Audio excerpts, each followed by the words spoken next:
Come on in. Plenty of room. Plenty of room. See, we already have some excitement up in the front. Old friends getting together. All right. How are we doing out there? Do we have almost everybody in the room yet? Well, the stream coming into the room seems to have slowed. So I'm going to assume we're pretty close to being ready to start. So I'm going to, my name's Jeff Saley. I'm the co-founder and executive director of Startup NV. We're Nevada's nonprofit startup accelerator. And you can find us online at startupnv.org. And thanks for attending AngelNV. We make at least one investment of at least $200,000, and it'll all be announced and done today before we leave. So in late January, 50 angel investors got together, each investing at least $5,000. We formed our fund, Fund NV4, our Angel NV4. We went to class. And then we vetted 161 companies who had applied to the group for the $200,000 investment. And later today, those same 50 investors are going to decide which of the 7 finalists get an investment. So Angel NV is only possible with the support of the city of Las Vegas. It donates the space to us that we're in here today, the parking, and the team, the awesome team that's actually producing this event online and for us here in the auditorium today. They also provide us with from grant funding from the ARPA grants, and that pays for a lot of the other expenses of putting on this event outside of what you see here in the room today. For instance, we do a founder event in the fall that several hundred founders come to learn about what it takes to get an angel investment. Our great friend and colleague, Ryan Smith, you've been seeing his name and his likeness up here, all around the auditorium. And Ryan and I started working on this idea of Angel NV back in 2019, before there was any grant funding, before there was any angel kind of funding or any other capital funding.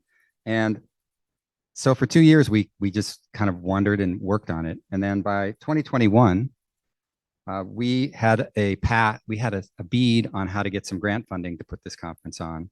And we also had a bead on where we thought we could go out and find some venture funding for it as well. Well, we ended up here on our 4th one, and over the years, we've invested millions of dollars in this, in startups in the startup ecosystem. And we suddenly lost Ryan tragically several weeks ago.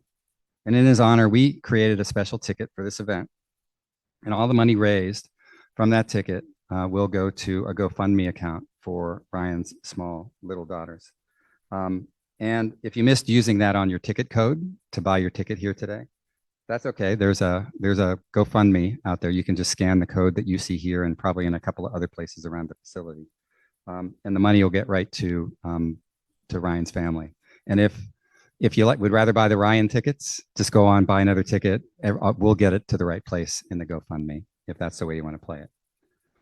So beyond his belief in our economic development mission and education mission at Startup NV, Ryan was a rising star in Las Vegas, not only as a director of EUD, but in many other ways. He was a friend of mine, lots of talks over coffee and occasionally whiskey. He connected people.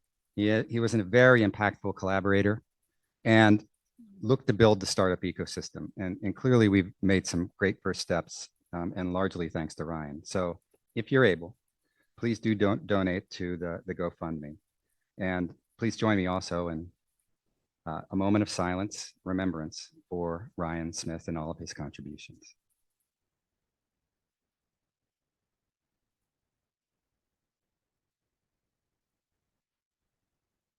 Thank you, Ryan, and thank you, everybody here.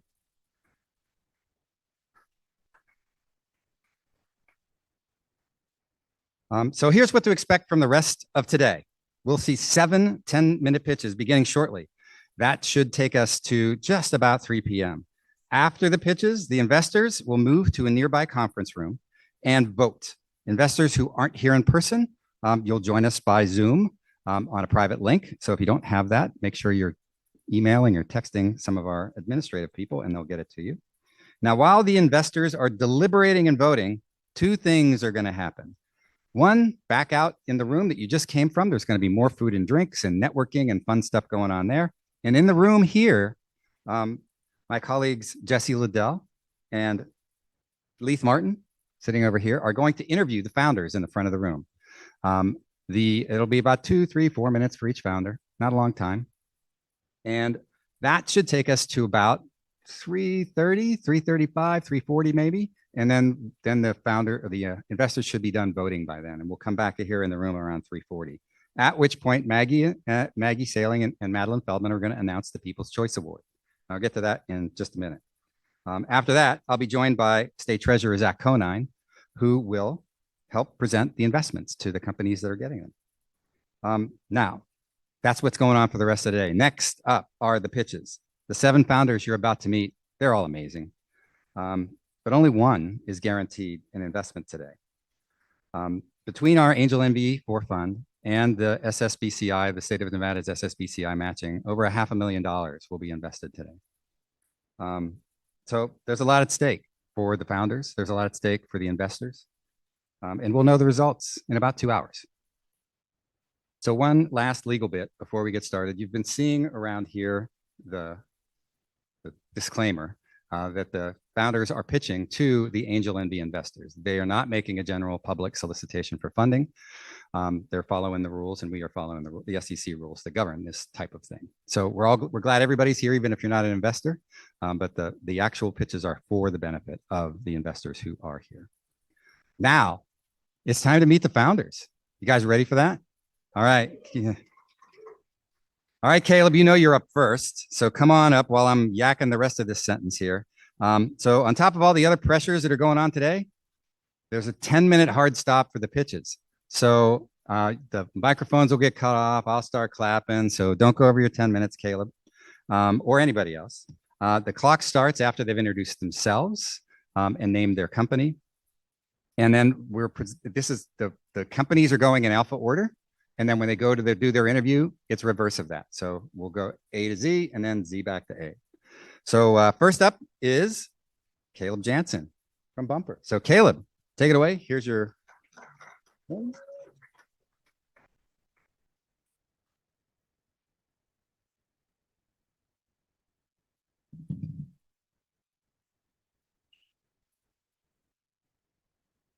Hi, everybody. My name's Caleb. I'm excited to be presenting to you something today that the advertising world hasn't seen before. But first, a story about how I got into this. It was my first year of college. I was getting my business degree, and me and my roommate looked at each other and we're like, well, we got to pay for this somehow. So we started a company to help fund our education. We did what we knew, and we started an irrigation company, a lawn sprinkler company. And we took it to 500K in sales. But one day I was out at the site and I looked up. And in particular, I saw 5 beautiful trucks of our competitors all rolling by. And it made me quite angry. And it made me quite like, how do I get my brand across the city in a very impactful way? Long story short, I sold that company and started looking into Bumper. And so one way, after 3 years today, I'm very proud to present to you Bumper.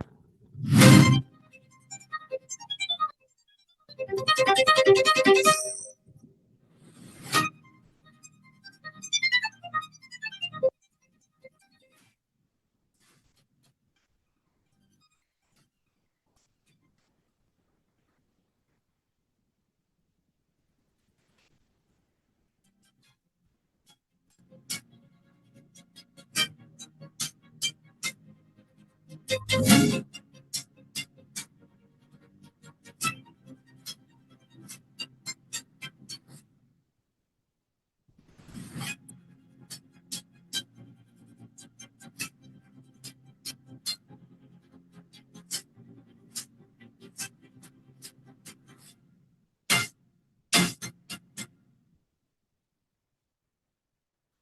you.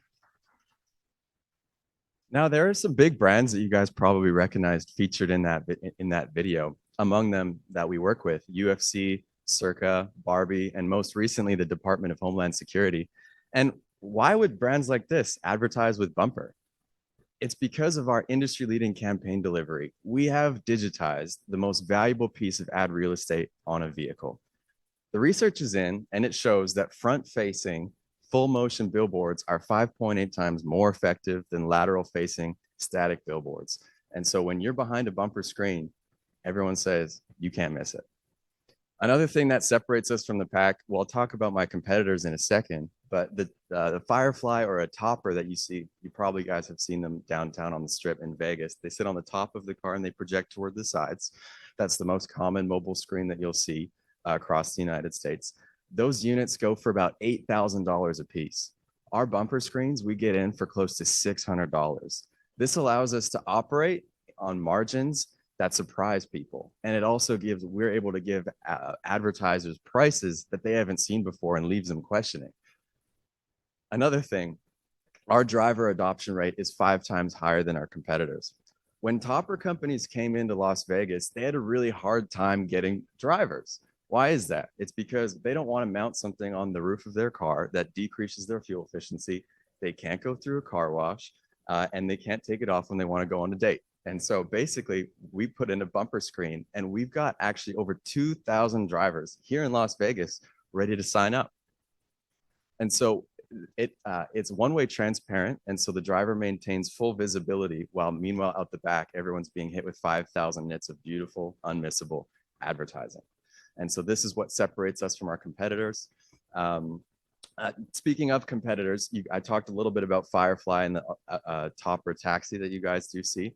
There's also placement billboards, so just regular billboards that you see on the side of the road. But times are changing.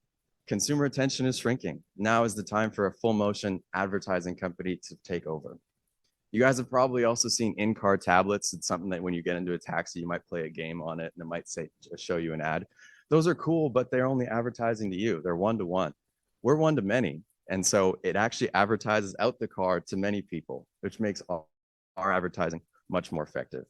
Every year across the world, $40 billion of money is spent this way through agencies looking for people like Bumper to advertise brands across the world. Another point, the digital market. So if you look at just regular static billboards, that industry is growing. But what's growing faster is actually the video portion of that. By 2035, it's predicted to be 100% video all across the world. And so we're looking to take a piece of that. One thing that I've learned, it's not complicated to make money. Our business consists of 3 simple parts. We develop bumper screens, we put them in a car, and we sell the advertising. Those 3 things.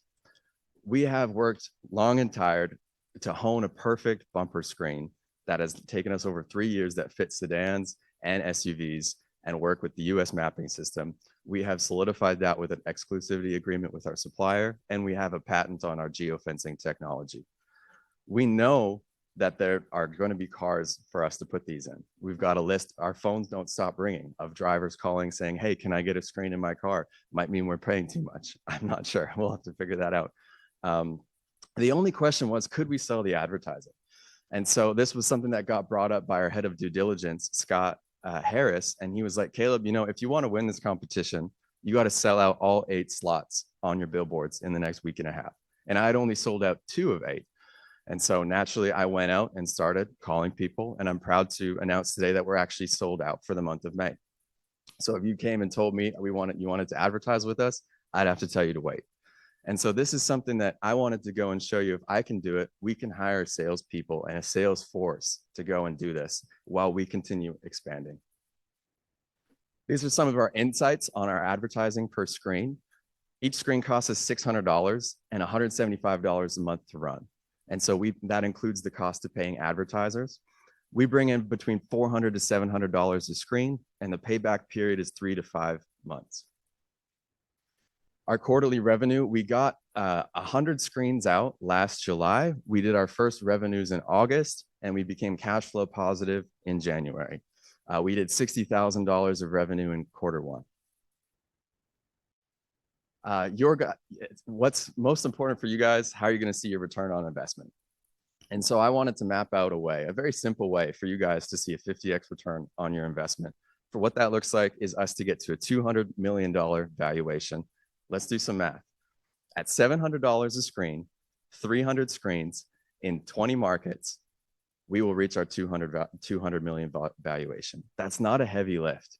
Just to give you a perspective, Vegas is actually 49th largest market in advertising spend. There's 48 other markets that we can choose from to go to that actually spend more money than Las Vegas. If we did it here, we'll likely get to 600 screens here in Las Vegas. But if we did it here, there will be many other markets that are going to be excited to take on Bumper. And that's not even talking about the global opportunity. That's just keeping it here in the United States. So if you guys want a simple way to see 50x return on your money, Bumper is the simplest way. I ask that you guys vote for Bumper, and thank you for your time today.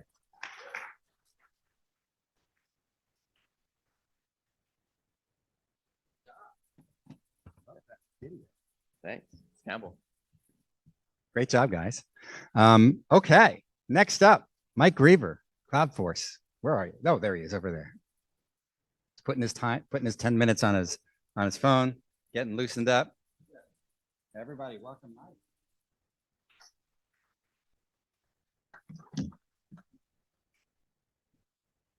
Okay.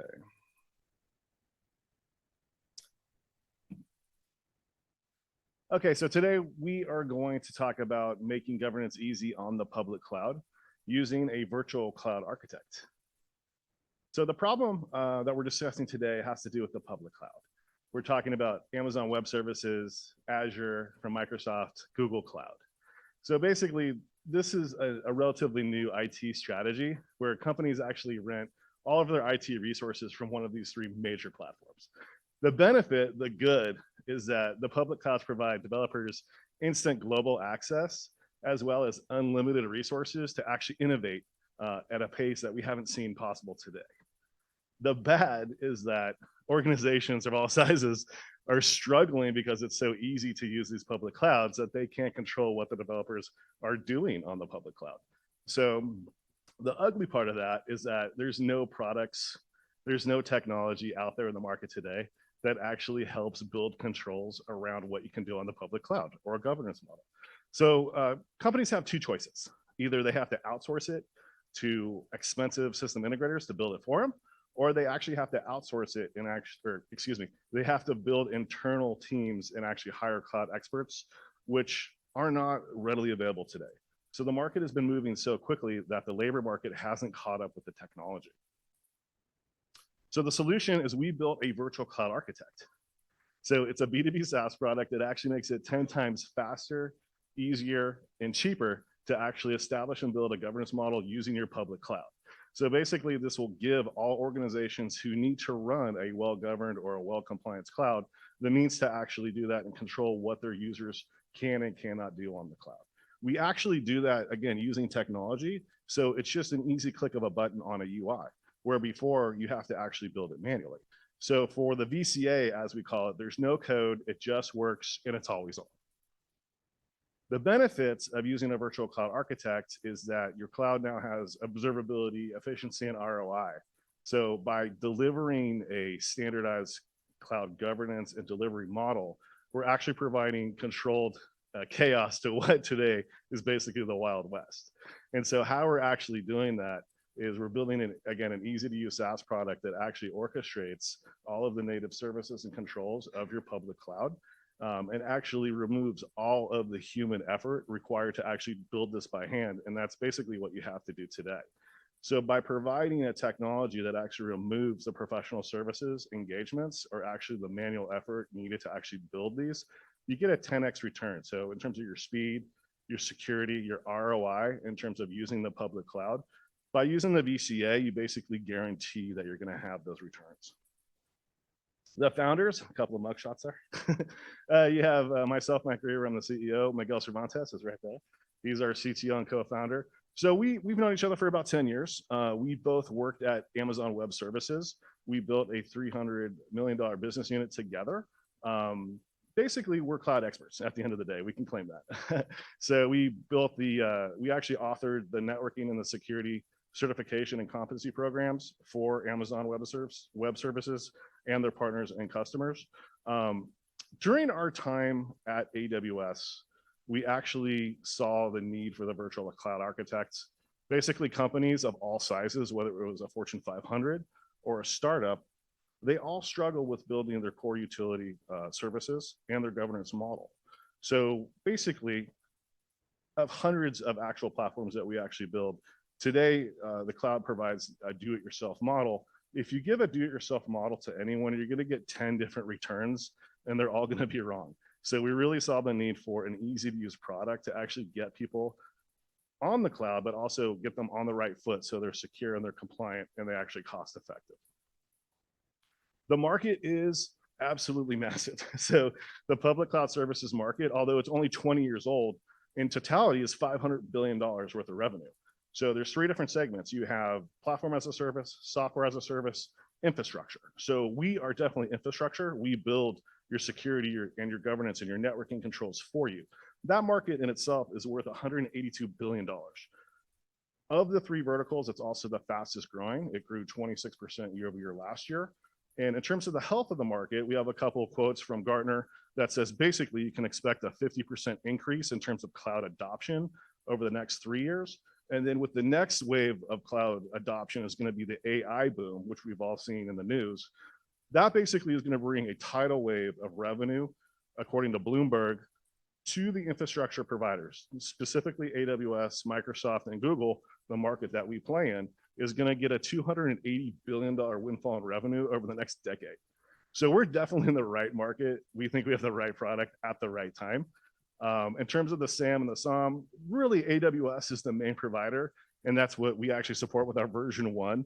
They do $100 billion at this point in terms of revenue. Our SOM is $750 million. We're looking at a 5 to 7 year outlook. If you average 25K per deal versus Accenture, who's the lead SI for AWS, that's where we get the $750 million mark from. Competition. So what we're doing is we're really replacing a professional services engagement. So today, basically, you either have to build it yourself or you have to outsource it. Again, there's not a lot of skill sets out there to build it yourself, so you have to outsource it. The difference between a VCA and Accenture, which is, as an example, AWS leads systems integrator, they have a service called the Secure Cloud Foundation, which basically is what we automate at the end of the day using technology. So the difference is theirs is a professional services engagement. When they're done, that they leave. Ours is a technology that actually stays in-house and actually grows with you during your cloud journey at the end of the day. Theirs takes a month and a half, 2 months and a half, almost 3 months. Ours takes an hour. So again, if you look at innovative technology versus manual labor, that's the difference. It also costs $300,000 for their base model. We're going to come out at $3,000 to $30,000, whether you have a self-service or an actual managed service. So the other thing to point out is it doesn't matter. It doesn't have to be Accenture. You can put Pricewaterhouse, Deloitte, KPMG. There's thousands of SAs or SIs that actually build AWS and Microsoft and cloud platforms. This is basically an advantage that we have that technology gives. So it's 10x faster, 10x cheaper, 10x easier to actually build these cloud architects. In terms of traction, products and customers, so we've been bootstrapping. We're 100% bootstrapped. So Miguel and I have been building this for 3 years. We have our version 1 done, which is basically a soft launch or a managed version of the product. We really wanted to focus on actually building the product, making it stable. And we moved our alphas to betas to paid customers. That was really the goal of our actual bootstrap session. And that's where we're at. So our 3 customers, we have WorkHelix, it's an AI company. Sampled is a biotech company. And Hypersphere is a ISV or an encryption company in terms of AWS.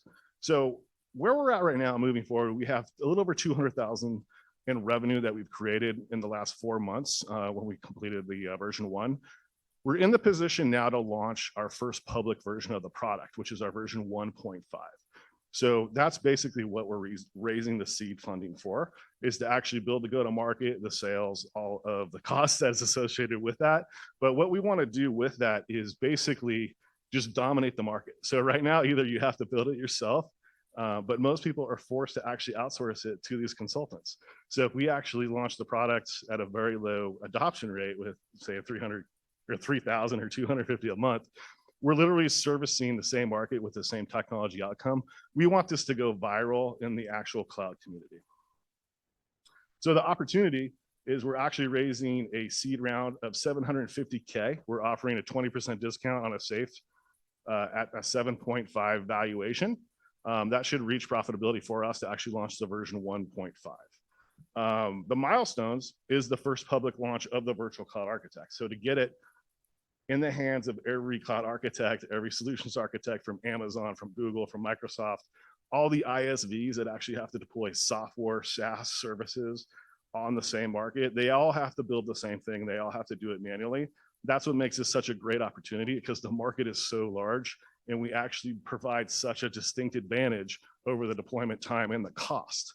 So basically, with the seed funding, we're going to launch an AWS marketplace launch with a company called Alytics that we work with at AWS. They actually launch all the programs for the marketplace. So we got a little bit of an inside deal, but they're going to help us launch what they call a launch kit. It includes an AWS blog, all the social media campaigns. They'll actually do all of the artwork, all the messaging that will enhance the general availability of the virtual cloud architect through all the media channels from Amazon.com and AWS.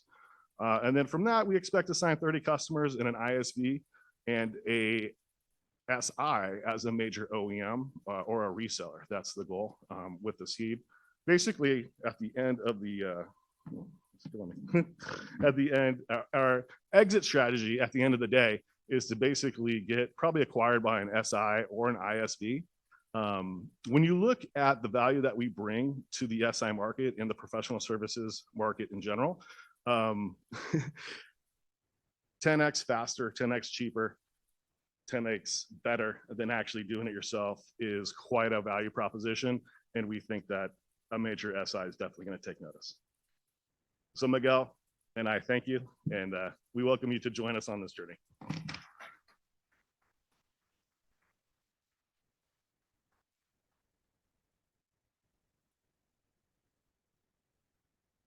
Thanks, Mike. Amer, where are you? There you are. So next up is Amer from Lucy Hub.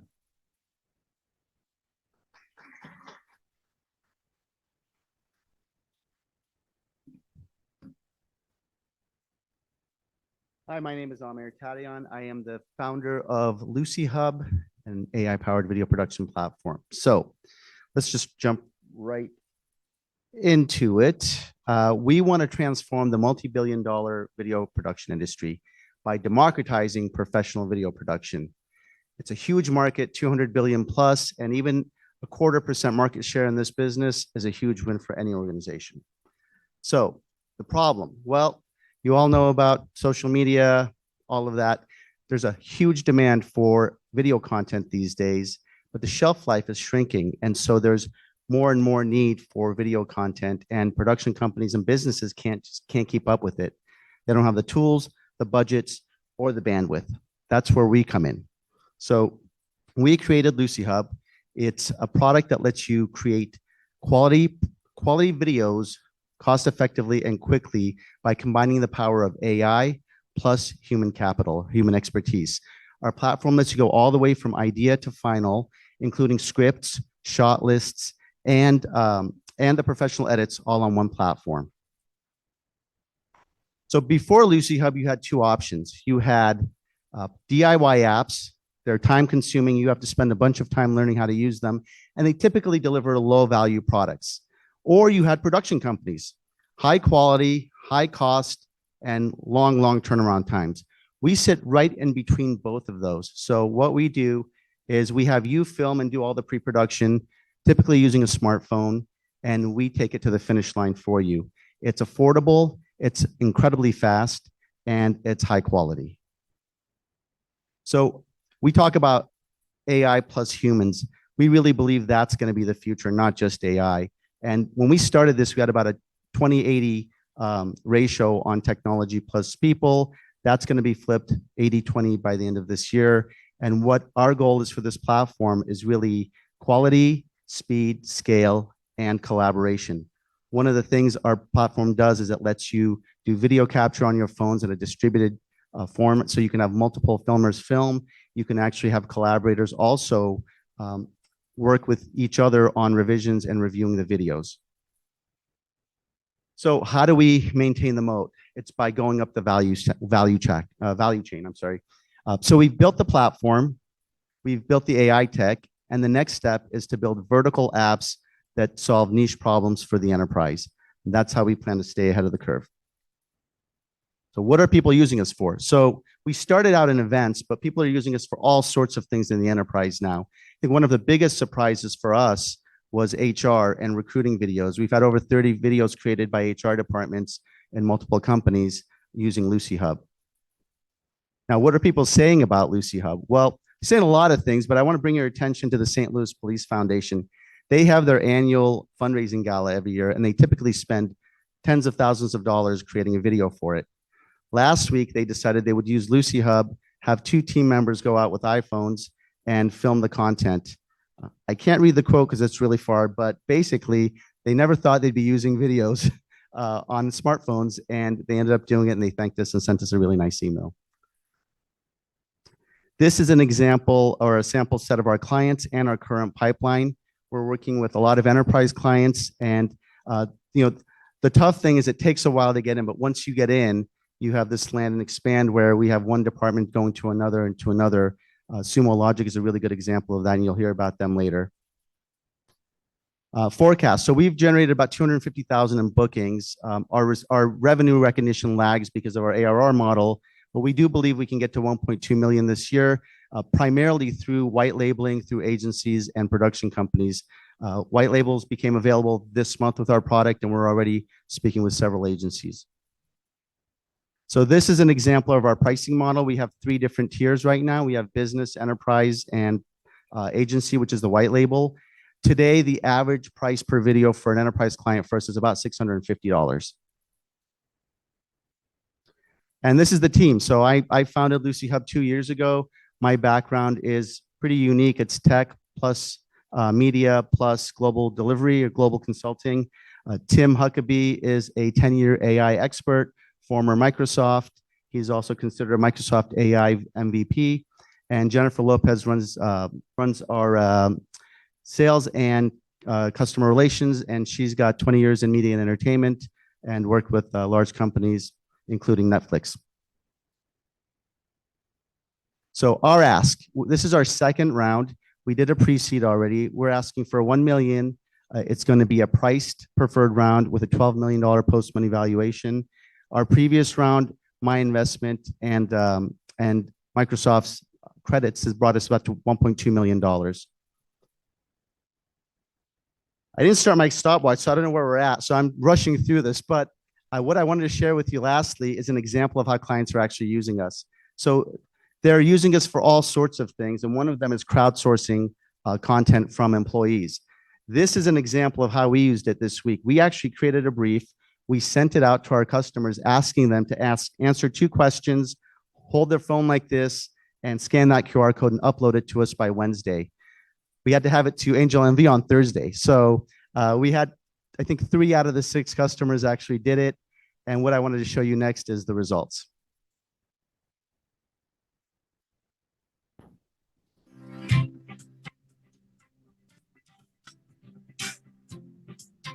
Hi, I'm Matt Reback, President and CEO of Galaxy Gaming. One of our biggest challenges is finding ways to communicate the value that our company creates to the market. Lucy Hub, we enjoy working with because we can create videos that are very cost effective, high quality, and with turnaround times that continue to surprise us. We look at Lucy Hub as really an effective way for us to amplify our voice into the market.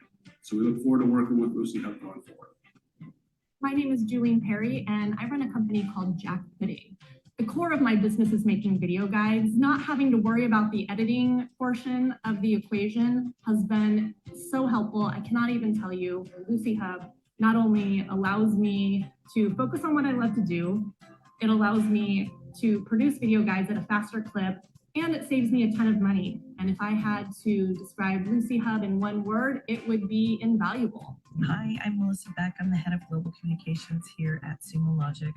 We have been using Lucy Hub for about 2 years now, and we have been big fans since literally day one. Really, needed a set of tools that could help me quickly create content, quickly get it out there, and it's just I could move fast with. Lucy Hub has enabled me to do that. What started out as something as taking Lucy Hub into an event and doing a sizzle reel of all the great things that we did or saw or talked to at a conference. We're now starting to do customer and partner testimonials with it. We're starting to create animated short videos to be used to support product launches. They're magical and they create magic.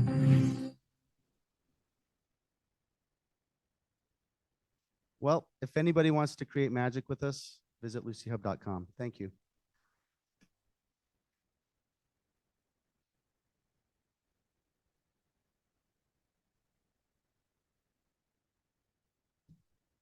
Thanks, Amir. Get to the next one. All right, next up, Dwayne King with Rutabaga.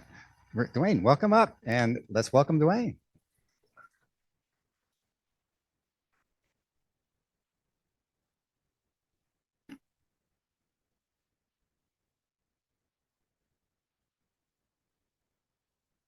Hi, everybody. My name is Dwayne King, founder and CEO of Rutabaga.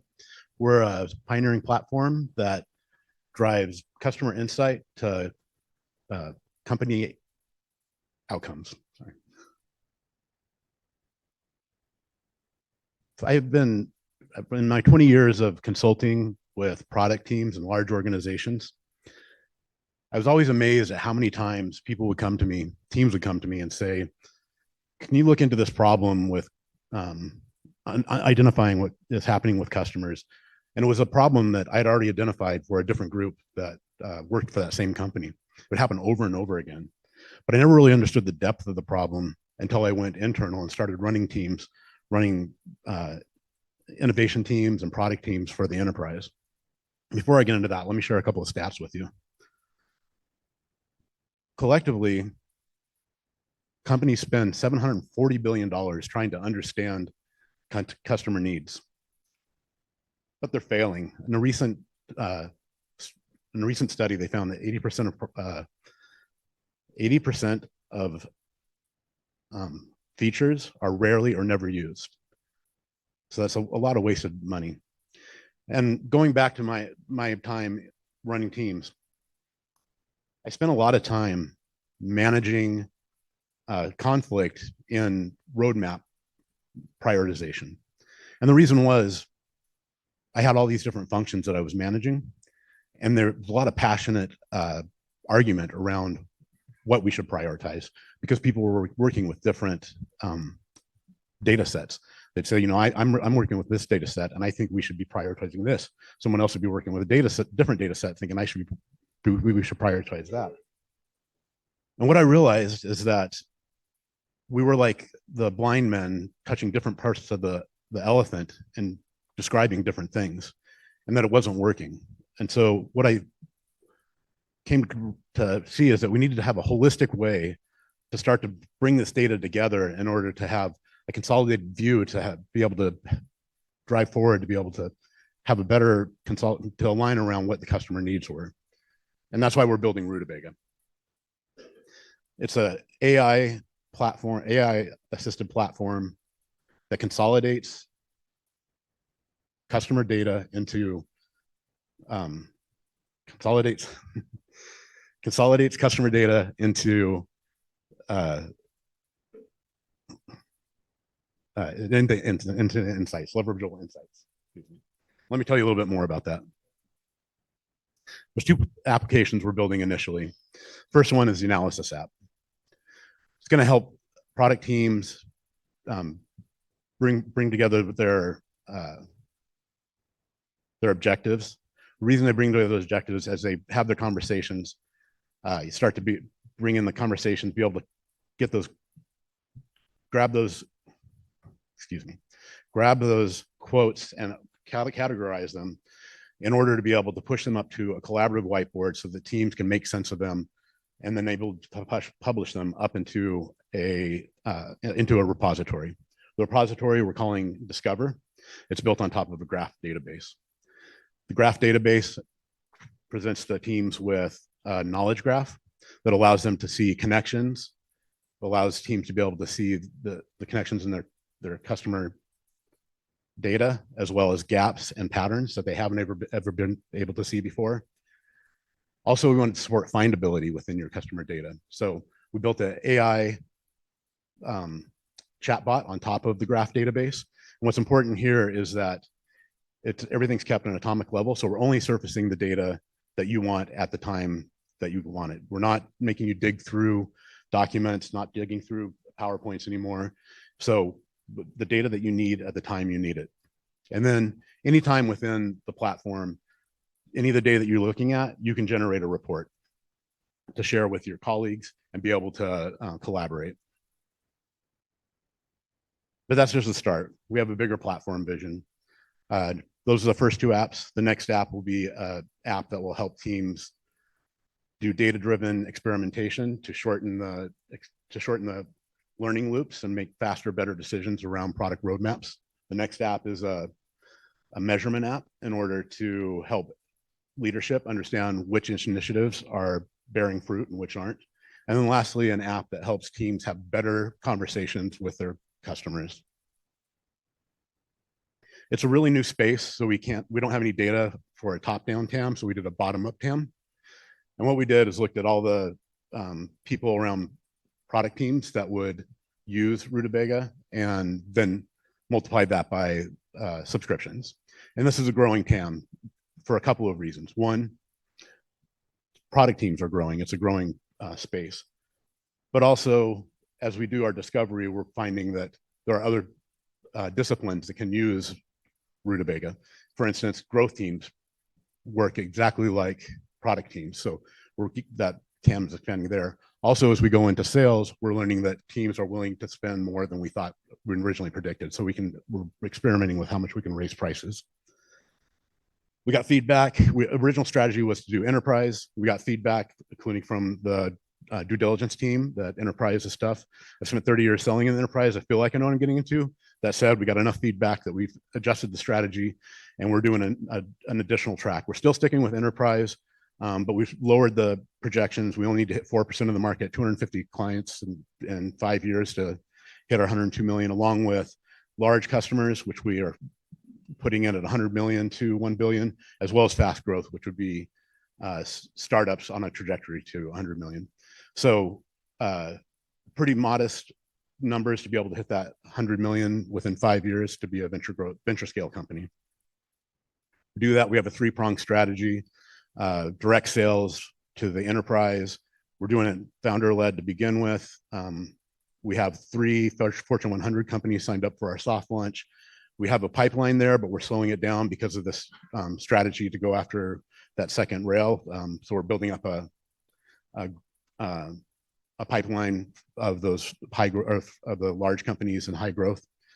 We also have a product-led growth. We're doing that with content strategy right now because we don't have a product in market yet. The content strategy has gotten us 22 people or 22 companies on the wait list, and that's all organic. We haven't done any paid marketing yet.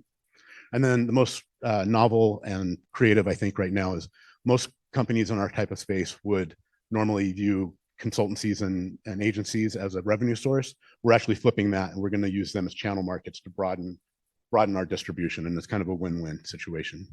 Really simple subscription model. Again, these numbers I think we can elevate because we're finding that most people think we're charging too little. And then one novel thing we're doing here, we have a viewer license because we want to drive customer centricity within customers, but also we want to drive virality within our customers, so that zero viewer license helps raise awareness within customers. Regarding competition, I often joke that we're competing against duct tape and bubble gum because 70% of the market is people trying to paste together non-purpose built tools, and it's ineffectual and ineffective, and everybody knows it. they're frustrated and they're looking for alternatives. And honestly, on that 30% side, it's not very effective either. There's a lot of bubble gum and duct tape over there as well. And I think we got a really good chance at the 70%, and we have a plan for the 30% as well. We want to take both. Our team has over 60 years combined experience. We have worked together for over 10 years. We have gone through the storming, norming, and forming. We've delivered product together, and we're the team to deliver this. We started building a team. It's a great team. We can scale it. We just need to start getting funding. We started to build out an advisory team. They have multiple exits under their belt. They're connected connectors, and they're both brilliant in their own right, and are super helpful in driving forward. And then lastly, before the ask, I just want to remind you, there is a willingness to spend a lot of money for really poor results. And just imagine what the spend is once we start to show results. And they can get the results with Rutabaga. We can start to get better results. So there's that willingness to spend. So we're raising $750,000 on pre-seed.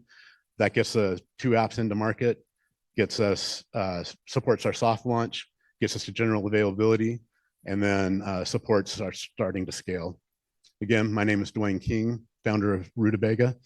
Join me in transforming how customer insights drives customer outcomes. Thank you.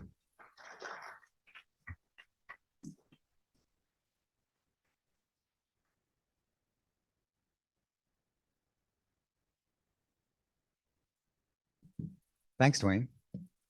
Rutabagas, rhinoceroses, all put together. Got to wonder how that came. It's probably a story for the bar. Next up, Aurelia. Aurelia Edwards from Standard Measure Technologies, although we will see a lot of nailstry in her presentation. So please welcome Aurelia.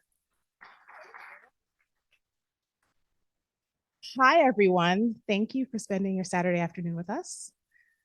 My name is Aurelia Edwards, and I am the founder and CEO of Standard Measure Technologies, and we do really small measurements very well.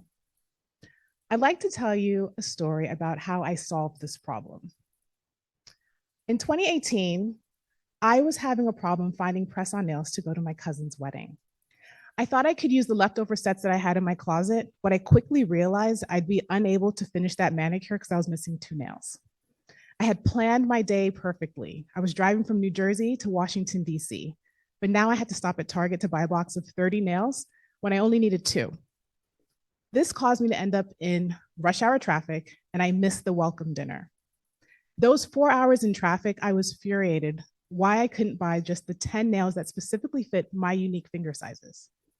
When I got back to New Jersey, I opened a pop-up store in New York City. That was 6 weeks after that wedding. And I wanted to find out if customers had the same issue that I did. We manually measured customers in store and allowed them to shop our collection 1 nail at a time. And we found out that people had a love-hate relationship with the nail salon. They also wanted to shop online. But shopping online was very difficult. When independent designers, like on Etsy, get orders, they don't know their customer sizes. So we built out Nailstry. It's an Etsy-style marketplace that integrated our virtual sizing technology. Customers are able to size immediately on the app and order the nails that they wanted. And we use this platform to learn from our customers to make sure we were building what the industry needed and also de-risk our technology to make sure that it worked. It worked. So much so that the largest nail care brand in the world came to us asking for the technology. But we were a little too early to take on that customer. It was also during COVID, and press-on nails and the demand accelerated. So we knew we were working the right direction and started pivoting to create an API to solve this problem for bigger brands and e-commerce platforms, solving that personalization problem so they can capture more customers. 75% of customers said they're willing to spend up to 20% more on personalized products, specifically in the beauty space. Our next inbound call was Unilever. They saw what we were doing and they wanted to partner with us. This brought us into Target. And it was really cool because they collaborated with their hair care line because we had similar audiences. This gave us the capital that we needed to continue building that API so we can offer it to our customers. And that is when Standard Measure Technologies was born, because we were able to take that technology that we built specifically for Nailstry and now offer it to bigger brands, taking us into the Japanese market. We had our last inbound call with a Japanese nail care brand. We're launching next week. And if anyone knows, the Japanese market is a very hard market to integrate with. So with our problem solving of personalization in this market, we've been able to now integrate our technology into nail care brands going globally. And why now? The beauty industry is actively looking for technology that they can engage with their customers to generate more revenue and extend their customers' LTV. These two retailers, Target and Ulta, are specifically looking for AR try-on and different types of personalization technologies that they can bring in store so they can increase their customers' store experience. And that's what our technology does. We empower these tailor-made experiences for these brands, increasing their income and their revenue, increasing customer purchases, and extending that LTV. And again, our beachhead, we started with press-on nails as it's a growing market and there is a huge sizing problem in that industry. Allure magazine says it best, press-on nails have a sizing problem, and they even highlight Nailstry as the possible solution. It's an easy API integration. Our technology integrates to the brand's website or e-commerce platform. We usher their customer through a measurement flow using photogrammetry, computer vision, and machine learning to get their nails data in real time and send that over to the brand for customization. And it's a big market. The global nail care market is about $33 billion. And we've identified 3 regions where we can do the most work: North America, Japan, and South Korea. Over 55,000 brands, retailers, and manufacturers in that space that would be perfect customers for us. And as we whittle that down, we target 600 of those to hit our SOM in the next 3 to 4 years. Now, the competition is healthy. There are a few players specifically in the nail care space. Glaze offers a direct-to-consumer option, and they do have a sizing solution on their platform, but they don't offer this technology to other brands, and their technology isn't accurate from internal tests that we've done, as well as tests that our customers have done. The other players do sizing in general, but they don't focus on the niche of precision sizing. And then we have major players in the press-on nail, in the AR try-on space. These are movers and shakers in the beauty and fashion industry. And we actually see them more as strategic partners, more so than competitors. And I'm happy to say that we just signed a partnership with one of the big ones right here on this list to work in a partnership deal to see how we can integrate our technology to their customers. Now, our pricing model is pretty easy. It's a pay-per-scan subscription. For medium to large brands, we charge an $8,900 onboarding fee. And that gives them a completely white labeled web app where their customers don't even realize that they leave their brand's website. We charge $499 a month for 500 scans. And with our first customer in Japan, they're estimating rolling out their technology through 200 nail salons over the next 6 to 8 months. We're estimating about 2 to 3 scans per salon per day. So when we do the math, that brings up our ARR to about $250,000 after a complete rollout. But we haven't forgotten about our indie nail designers. They're spending $6 to send out sizing kits, and they can't guarantee a purchase. So for $99 a month, we allow them 100 scans, and we're able to save them over 80% on those kit fees. So now for the fun part. We're rolling out our technology and our go-to-market. In the first 4 months, we're looking for those partnerships, one of which we already have. And we're bringing those pipelines of independent designers that we have on our platform from our marketplace into our company. Months 5 through 8, we're going to focus our sales on outbound sales for mid to large press-on nail brands. And at the end, we'll kind of pivot that a little bit to nail stickers because they're all looking for sizing. So far, our journey has been validated by our brand partnerships with Unilever, Target, and Apple. We've generated in 2023 just over $200,000 in revenue and engaged with over 6,500 users on our marketplace platform and over 375 brands. And those are the same indie brands that we bring into our API solution. Now, I'm a polymer chemist. I have a master's in cosmetic science, over 20 years in the spa and beauty industry, supported by our fractional CTO, Raphael, who's here in the audience. We've been restructuring our internal technical team. I'm happy to say we have an offer on the table for our next CTO coming in soon. So we're really excited about that. Our lead engineer, he has amazing capabilities in computer vision and machine learning models. And our VP of engineering is an ex-Dow Jones exec. So we're raising $1.5 million to onboard 8 customers to generate $2.5 million over the next 18 months. And that use of funds will be used for engineering, sales and marketing, as well as for operational costs. We've had a really fun journey building Nailstry because it was my personal pain point to find nails that fit and now with Standard Measure, specifically in the beauty industry to solve this problem for bigger brands and e-commerce platforms. But there's more that we can do with that core technology. We've already had requests of what we can do in jewelry, Web3 retail, as well as prosthetic fitting. We're hyper-focused on the beauty industry now, but we see a bright future ahead for Standard Measure technologies. Thank you.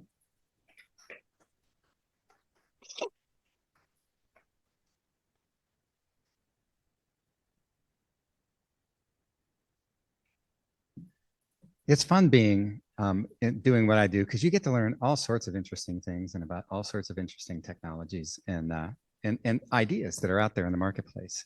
So thanks, Aurelia. Really, really interesting. Fran Petrozelli from Tilt Group is up next. Well, please welcome Fran.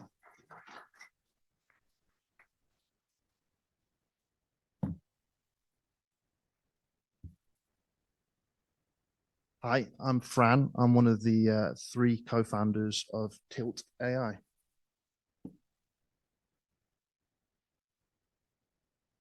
Is that changing? I think I've killed the remote. It is big button. Oh, no, I've got it. There we go. Not a good start for a CTO. So what is Tilt? We're a platform that's automating the future of freight through AI. So I'm not originally from a freight background. The other 2 co-founders are. And the kind of problems we identified in the freight brokerage industry especially were that it's effectively broken. It's stuck in the 20th century. It's stuck in the 90s. It's still run off spreadsheets. Innovation isn't spread out yet. And so we saw that there was a huge amount of manual processing, a lot of lack of real-time visibility and analytics, and that generally smaller brokers, the long tail of brokers, which is the backbone of the US economic transportation system, aren't being supported. And so we went about solving that problem. The next slide I'm going to show you is what I saw when I saw a small brokerage. That's what it looks like. It's very much on the phones, very little computer time. And so we're trying to evolve that. And this video shows you the steps we've taken to evolve that kind of ecosystem. So we went about building an end-to-end solution, all the way from the pickup to the delivery. So we built a TMS, which is the equivalent of CRM, imagine it like Salesforce for transportation. We started to provide data analytics, input, allowing these smaller brokers to make informed decisions whenever they're trying to find a trucker or a carrier to move their precious cargo for their customers. And the key thing to remember here is that these smaller brokers move pretty much all the consumer goods that you guys would touch, from Starbucks to Target. It's all being managed by the smaller brokers. And so we're giving them visibility of where their loads are. If there's any delays, we're using AI to give them immediate feedback so their customers are always aware if there's a problem. We're providing, carbon emissions feedback.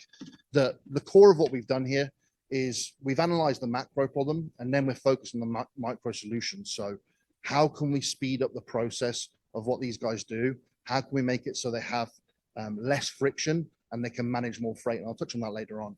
Another thing we do as well is we take all our data and we provide it in forms that we know will be useful. For example, fraud is a major problem.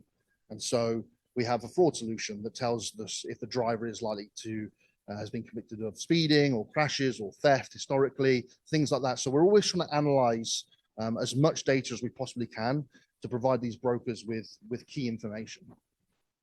A few key facts on the industry. It's an enormous industry. The US moves everything off the back of trucks. It's twice the size of Europe, even though it's not twice the size of the population or of landmass. But the key stat I want to draw your attention to here is the fragmented nature of the market. There's 750,000 carriers, almost all of which, and carriers, I mean truckers, almost which operate 5 or less in their fleet. And then the last stat that's key here is the brokerage market itself, highly fragmented. Almost 97% of all brokers are 1, 2, 3, 4-man bands. So very, very fragmented market. And that's evolved even further in the last week, because with the FTC ruling on non-competes, effectively now everybody's a potential customer because they can move and start their own brokerage effectively immediately. Our model, it's pretty simple. SaaS, everyone's familiar with that. I'm probably not going to explain that to you guys, monthly fee. The model that really drew my eye was, it's an industry model called TaaS, and we've evolved it further with our technology and products, but effectively it operates on a profit share basis. And so The thing about the freight market is it fluctuates. So Q4 might be big because of Christmas and Black Friday, but Q1 might be a little bit less. And so what we've done is we've created a model that fluctuates with our customers and gives them the wraparound care so that they're able to survive through those fluctuations, but also thrive through them. And this is an example of one of our customers. So this is a one-man band operating solo. He drives 1.17 million of gross transactional value into our platform. And we take 63,000 of gross profit from that. So a one-man brokerage is a very lucrative revenue generator for a company like us and doesn't cost very much to manage, $700 a month to manage that account. Now, this slide's an important slide. Why does TAS matter? And why is it comparative to SaaS? Now, the margin is lower, but if you look there at the like-for-like comparison, a TAS customer generates us 4 to 5 times more gross profit than it would do on SaaS. And more importantly, they're more likely to thrive and grow under our TAS model because of the way that we support them. We give them access to a vetted carrier base. And our product is very much tailored to enabling this long tail, these smaller brokers to thrive and grow. And again, I'll touch on that in a second. And this slide is a key slide. It's quantifying that success. With our technology products, these brokers are able to manage 3 times more freight than they were historically. So that's 3 times more gross profit to us and 3 times more profit to them. They're able to halve effectively their cost base. So they only need half as many staff. They don't need night staff, for example. And we're kind of driving through these core metrics of like helping increase margin and making sure that as a small broker, they're able to compete on a level playing field with perhaps a $500 million broker or a $1 billion broker. We're making sure that they can handle Fortune 500 customers as a one-man band. This is our competitive landscape. So like the carrier base and like the brokerage space, it's highly fragmented, highly fractured.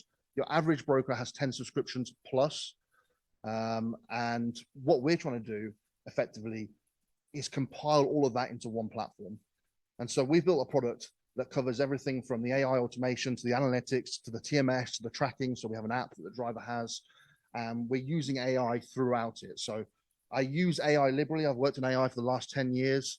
I know it inside out. AI is used in large language models, but it's also used in computer vision. For example, when the driver uploads his license, we scan that. When he takes a photo of his truck, we scan that to make sure it fits with database. There's no fraud. It's the right truck. It's what we're expecting. So we're taking loads of micro steps to ensure there's never a problem when these guys are dealing with their major customers. This is kind of where the business is to date. We've onboarded in the last 3 months in September, so Q4 last year, we onboarded 3 to 4 customers to test out the model. We did 1.1 million in that period. For Q1, we've just had our accounts back. Gross revenue, we did 7.25 million. So we're kind of growing. We've taken a step back from onboarding larger customers because historically, and I'm going to touch on the next slide in the team's experience, I've known that onboarding large customers early on in your journey is never a way to success. So we started with the smaller customers, we've tested the model out, and now we're scaling. We have a pipeline of customers who want to onboard, and we're expecting to grow pretty aggressively in 24, but 25 is really our breakout year. We are profitable currently, and we expect our margins to grow with the TAS and SaaS model. So touching a little bit on the team, we'll kind of put this last. So we have 2 logistics experts in Glenn and Josh. They've worked at a brokerage historically. They've grown it from when they joined 30 million to I think now the brokerage was between 1.5 or 1.2 billion dollars. So they've been in that curve, but they've also had their own brokerages, their own micro brokerage. So they've been in the space. They've understood what it's like to be a one-man band, a 2-man band, working out of your garage, trying to grow a business. And they have the connections to understand the space in a way that as a technologist, I'm looking from an outside way in. And my background is from AI. I was a CTO previously, and then I was the president of my last company, which we listed. It was in the advertising space. We basically bought AI and programmatic into in-game advertising. And then the last slide here, the deal. We're raising to scale. We're doing it at 14 million pre-money. 3.5 million is what we're raising in total. The use of funds is very much for staff. We want to bring in some key operational hires to make sure we can bring those bigger clients on. So we don't have a CFO currently. We need to hire out our ops team. And there's also some key engineering hires in there, head of AI and some key devs. So yeah, so that's it. I lost track of the timer, so hopefully I haven't gone over. Okay, that's good enough. Yeah, okay, brilliant. Thank you.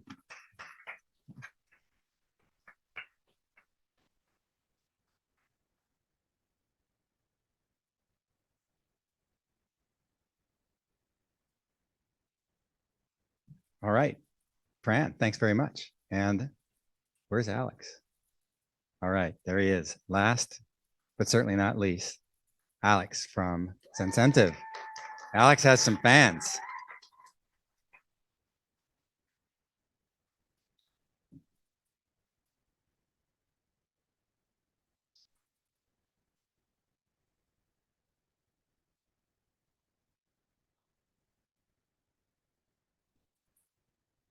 Hello, everybody. My name is Alexander Gaputin, and I'm here with Zencentive. First of all, I want to thank AngelNV, Startup NV, Fund NV, UNLV, 1864 Fund, friends and family in the audience and joining online, and finally Nevada for investing into tech.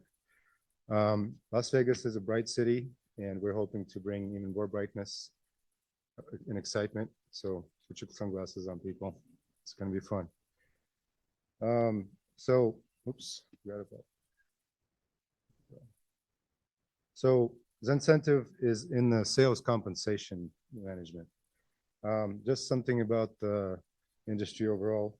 More than 1 out of 10 employed people are in sales. Sales compensation is the second largest expense for most companies. Over $1 trillion are spent annually on sales. Now, imagine you are a sales compensation administrator. You're handling thousands of sales agents. You'd have to deal with changes in regions, currencies, documents, products changing in and out, people coming in and out. Large errors tend to grow in your application to a certain point where you're afraid to actually pay the people because you know that there's so many errors out there. The tools are very complicated. And imagine that things get so bad that your CFO pulls you in to an office, locks the door and says, guys, figure this out. We haven't paid our agents in weeks. Come on. This is a critical aspect of our business. And the best you can do, you spend an all-nighter and you just simply can't do it.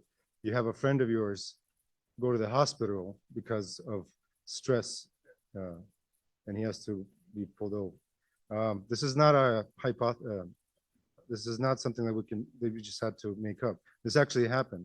Our CEO was actually called in to save that company from itself and was able to help them. The people in this industry often feel like they can't do their jobs, unfortunately. This is an important and a stressful job. Now, imagine that you're the CFO. A critical process of your entire company is at risk. You're forced to have an oversized headcount. There's high turnover in the department. You have to spend a lot of money on professional services, hoping that they can help you out. But a lot of times they don't know the business model, and they take a long time for you to get on their backlog. And even when they do get the fix, it's often done wrong because, like I said, they don't know the business model. All of this basically makes it so that your company becomes very slow to respond to the changing forces in the market.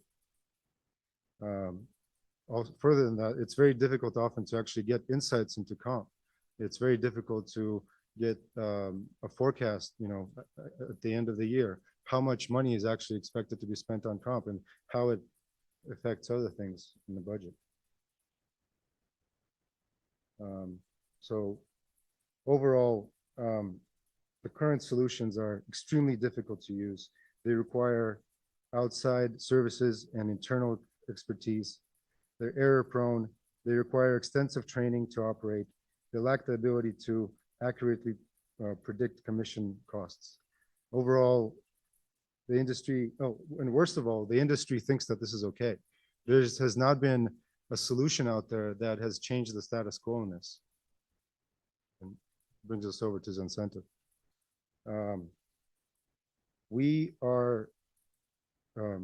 Our product has come from decades of experience and frustration with the current tools. The component-based solution is at the core of what we were able to figure out. Due to the experience of our founders that have worked with many different types of companies and solutions out there, they've been able to figure out the pattern of how to create Lego blocks of everything that is needed in the industry. This structured data also allows us to leverage AI in an unforeseen way, because other solutions have to create a custom solution for every single one of their customers, and it creates a data problem where they just simply can't figure out how the clients are using the data in a way that they can standardize across their clients. Overall, we've created a 10 times simpler to use product that has ripple effects throughout the company. Fast integration and simple to maintain is one of the things that helps us out. One of the things that we help out the company. We basically allow companies to integrate our systems from months of our competitors to days. This allows us to work with the company and partner with them, not only at the beginning or the end of their financial year, but throughout the year as well. This reduces headcount, reduced dependency on professional services, and overall makes the company much more competitive in the market, because they're able to align the incentives of the company with the incentives of the agents, just like that. We're the only team that can do this right. I joke with my founders because it felt like our entire set of careers has basically brought us to this point. I met Alex Kay, our CEO, when me and him were studying corporate finance. We went our separate ways, but he stayed in finance and he continued his work in sales compensation. And he's, the one that has really pushed us forward. He's been working with dozens of clients and numerous platforms to really understand how the component model is possible to be created. Along his journey, he's been working with Jaspel, which also had a very deep understanding of of sales compensation, but he's also been working on the technical side as well. Myself, my career has been mostly in application development, as well as leading different teams locally and remote as well.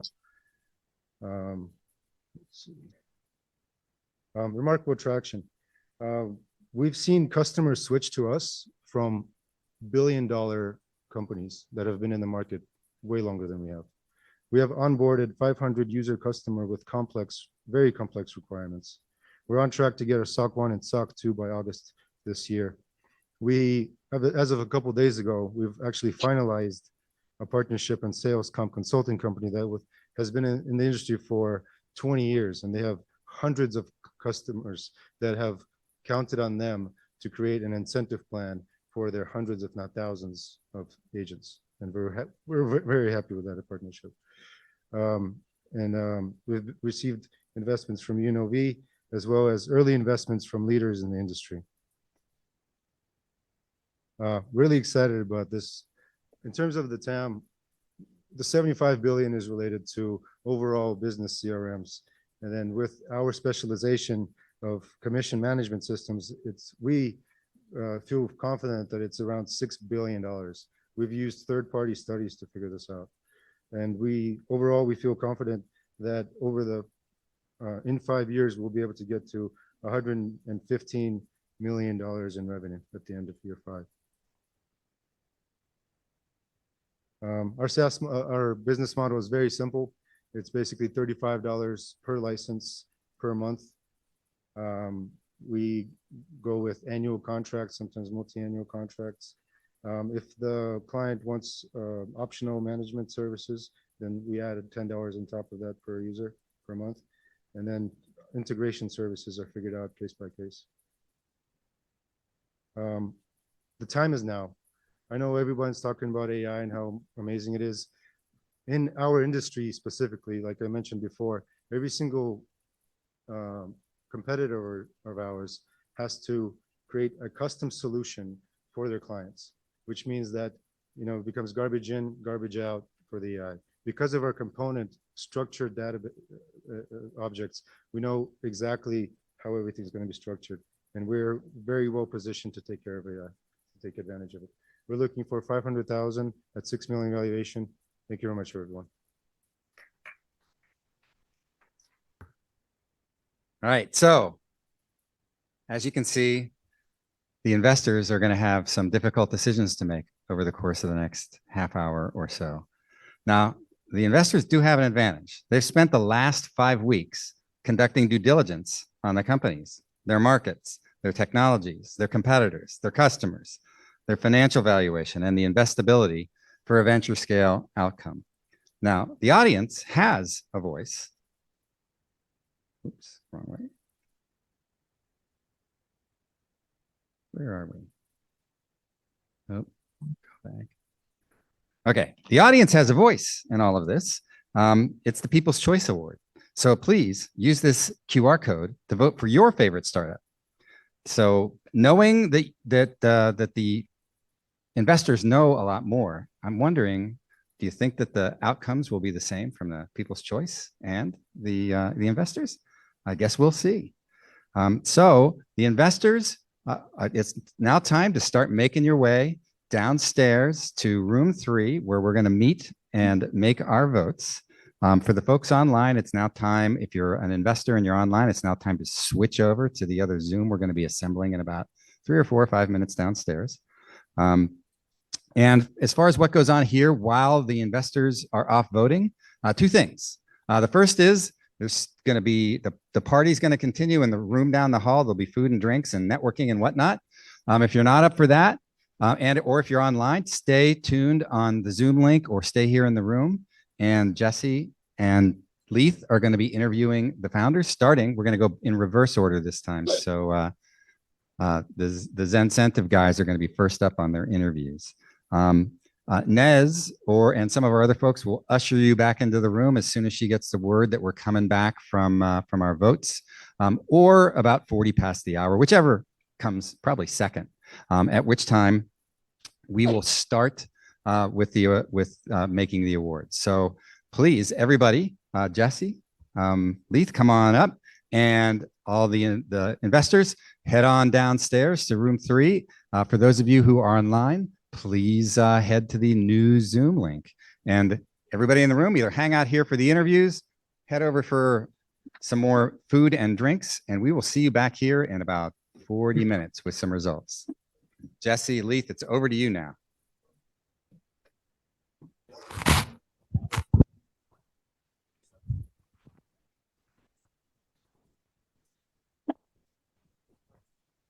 Hot. Okay. Interviewees don't have to turn them on. Gotcha. Hello. Perfect. Hello. Perfect. Perfect. Good. Alex, how are you? Nice to meet you in person. Likewise. Hey, Alex.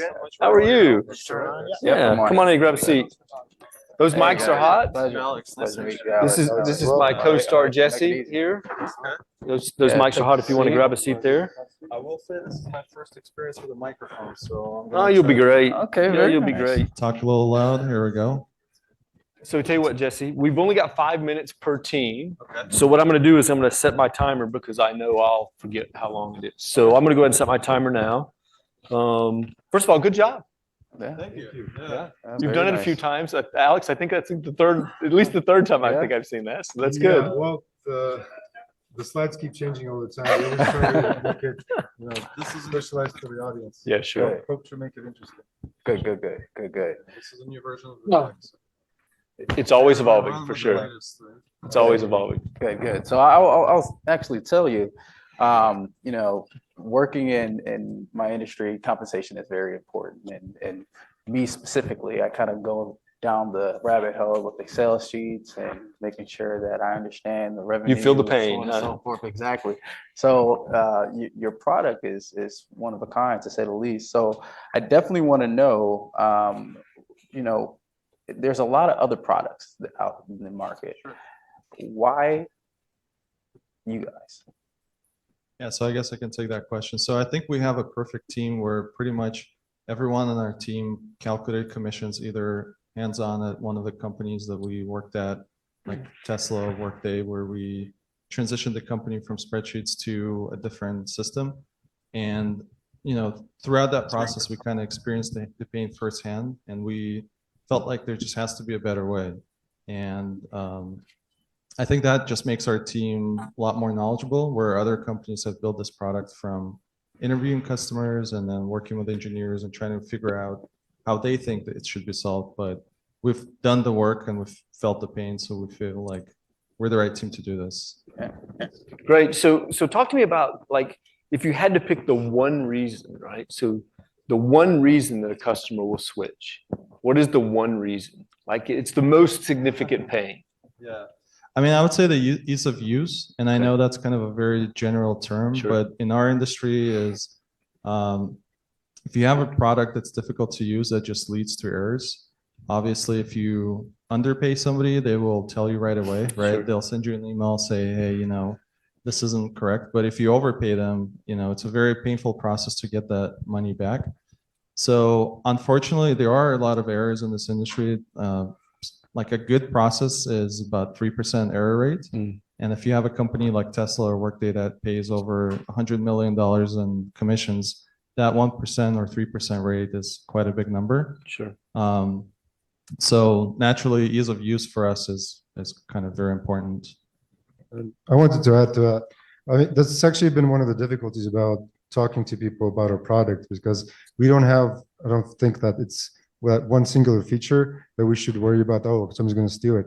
It's because, again, Alex and Jaspo, we know the language and the way that these sales comps think. And because of that, we're able to create this user interface that just basically speaks to them. As in, like, you look at the page, you know exactly where all the different processes need to be. Just, you know, it just feels right. So and it's actually something very defensible as well, where the flow of the user is something that we bring to the table, but as well as, you know, a lot of other features as well that are important.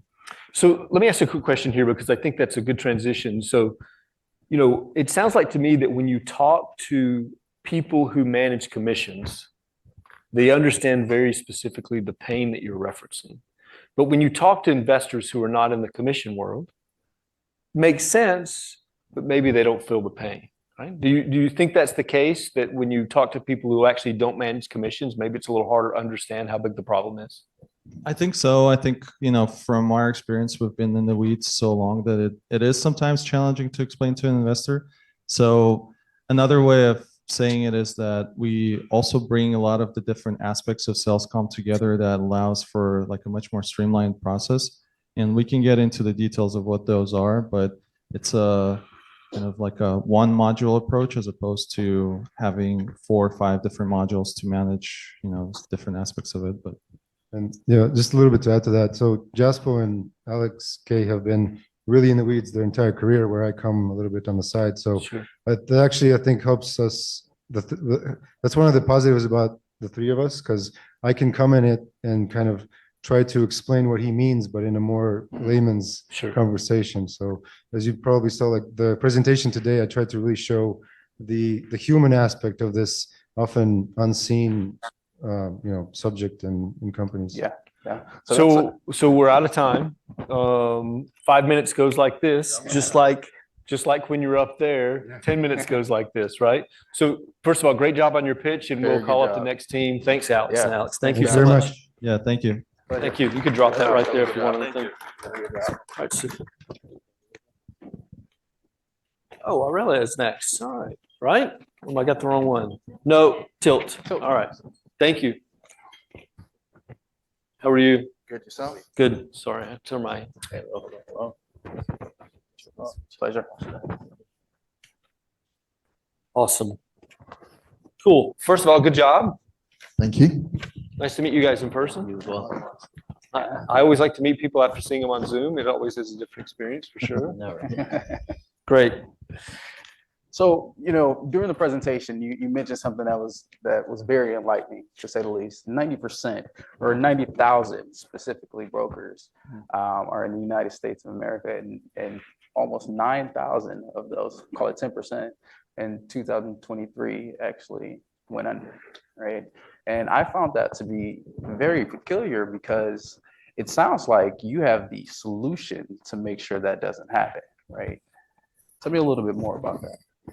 Yeah, so that's the task model, right? The transportation as a solution or service. That's the wraparound care that we're trying to provide these 1, 2, 3-man bands that they don't get on their own is what's going to fuel them to stay in business, hopefully, right? That's what we're planning for. So the night operations, the track and trace, the software we're providing, we're doing all that to help these people because as Fran mentioned, Josh and I, when we started the brokerage, we were part of a program that didn't offer that. So we were up 2, 3, 4 a.m. sending updates, sending emails, and it's tough. It's hard. It's not for everybody. But if you're part of a program that treats you like, you know, like a family essentially, and gives you that support, you know, we feel like they're more apt to stay with us, and obviously they're going to further their career. So one of the big advantages it feels like from using a software tool like what you've created is you talked about being up at 4 a.m. sending. The brokerage business is a high-touch business, right? You're communicating with the driver, you're communicating with the destination, you're communicating with the pickup point, you're working out all the individual details that unless you've had the wrong truck show up in a site that they can't do a pickup, you've don't know what questions to ask. And then you're also managing, you know, which load should you bid on and those kind of things. How much of the automation plays into reducing some of that touch or automating some of that makes life a little easier and then increases the amount of work a single broker can do because it's taking some of those, I don't want to say mundane tasks, they're incredibly important, but automating some portion of that. When we built our product, we did our product initiative on off-site. The key slide we had was automation. And so we identified all the micro issues they have, and we've tried to drive automation into each one, which has created an overall support network or an overall number that we've managed to reduce. I think you saw it in the slides that we're trying to increase their capacity by 300%, right. Reduce their staff count by 50%. So we're really driving automation throughout their ecosystem. It's super important, as you mentioned. Yeah, makes sense. Talk to me about your clientele. What type of customers are you looking for? So initially, before the FTC came down with this no non-compete ruling, it was the 1, 2-man brokerages that we have access to a database of people who have authorities, right, that are going to lapse for whatever reason. So that was a core customer. We're going after people who, like we mentioned, couldn't really do the whole 24-hour thing, right, because they have a life, right? People do. But now it's effectively anybody that works in the logistics field without a non-compete clause, right? Because the FTC is going to try and ban it. So it's pretty much anybody in It's a game logistics. changer. Yeah. It's a game changer. Yeah. It expands it tenfold. Large market. Yeah. And you know, this isn't the first company you guys have founded, right? So you guys have been involved in starting companies in the past. What are some lessons that you've learned in starting previous companies that you've applied to this one? If you've started more than one company, you've made different mistakes. I know I have, but I try not to make the same mistakes I made before. Talk about some of those. Yeah, I mean, I've kind of done all the journeys through and through, all the way from that kind of like friends, family, and fools round all the way to listing a business. So you learn a lot, and those key learnings are what we've taken into this business. And so I think in general terms, it's added a huge amount of value because we know the mistakes, the key mistakes, and they do happen all the time that smaller companies make, and we're not falling into those same traps. And it's allowed us to grow more aggressively. And it's allowed us to focus on that North Star goal. So let me ask you a quick question, because I mean, you mentioned, I think you've been in this industry, or both of you have been in this industry. Yeah, you've been in. Okay, for quite a while. You know, tell me about why you were like, this is the problem we need to solve. Tell me the experience that you had that was the breaking point. You're like, this has to be an easier way. Yeah, so it goes back to when we started an agent program or a task program for a company we were doing international services for. built it up to around 15, 20 million. And they were basically just in there taking their cut, right? So me and Josh were like, well, why are we doing this? Why we need to figure out a better way to where we can do this, have the same model, do the same things, but enable everyone to grow, right? Because that's, I mean, for us, that's what it's about, is helping other people. Right. And we didn't get the help firsthand, and it was really tough. It was a struggle. And I feel like that's the biggest thing in my perspective is, or my perception is why we're doing this, why I'm doing this, is to help other people like that. Well, listen, we're out of time. 5 minutes, just like that. We appreciate you guys. Good job. Thank you very much. Thank you. It's nice to meet you. Thank you. Thank you. Awesome. Hey, it's good to see you again. Nice to see you. How are you? I'm wonderful. Hey, it is a pleasure to meet you. Yeah, as well.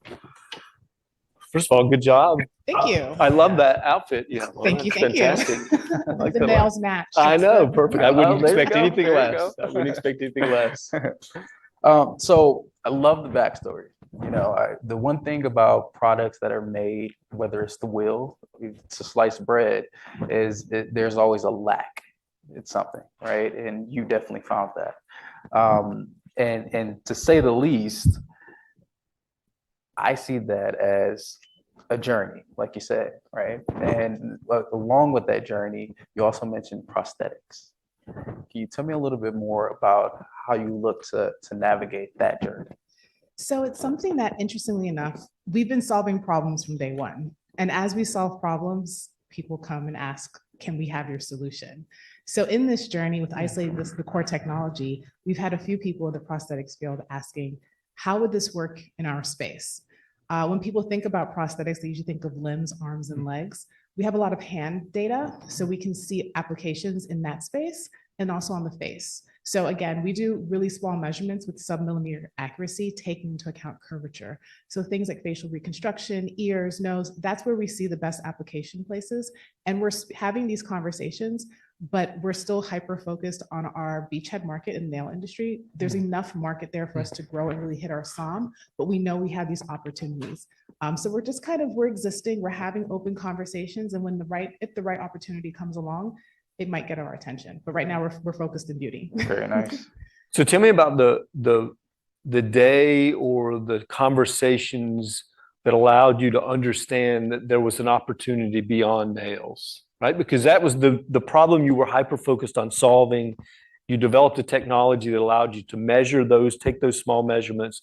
And then at some point, someone or something happened. You're like, oh, this could be bigger than this. Tell us about how that happened. You know, it was really when we got to the sub-millimeter accuracy. That's the really big differentiator from what we're doing in other measurement technologies on the market.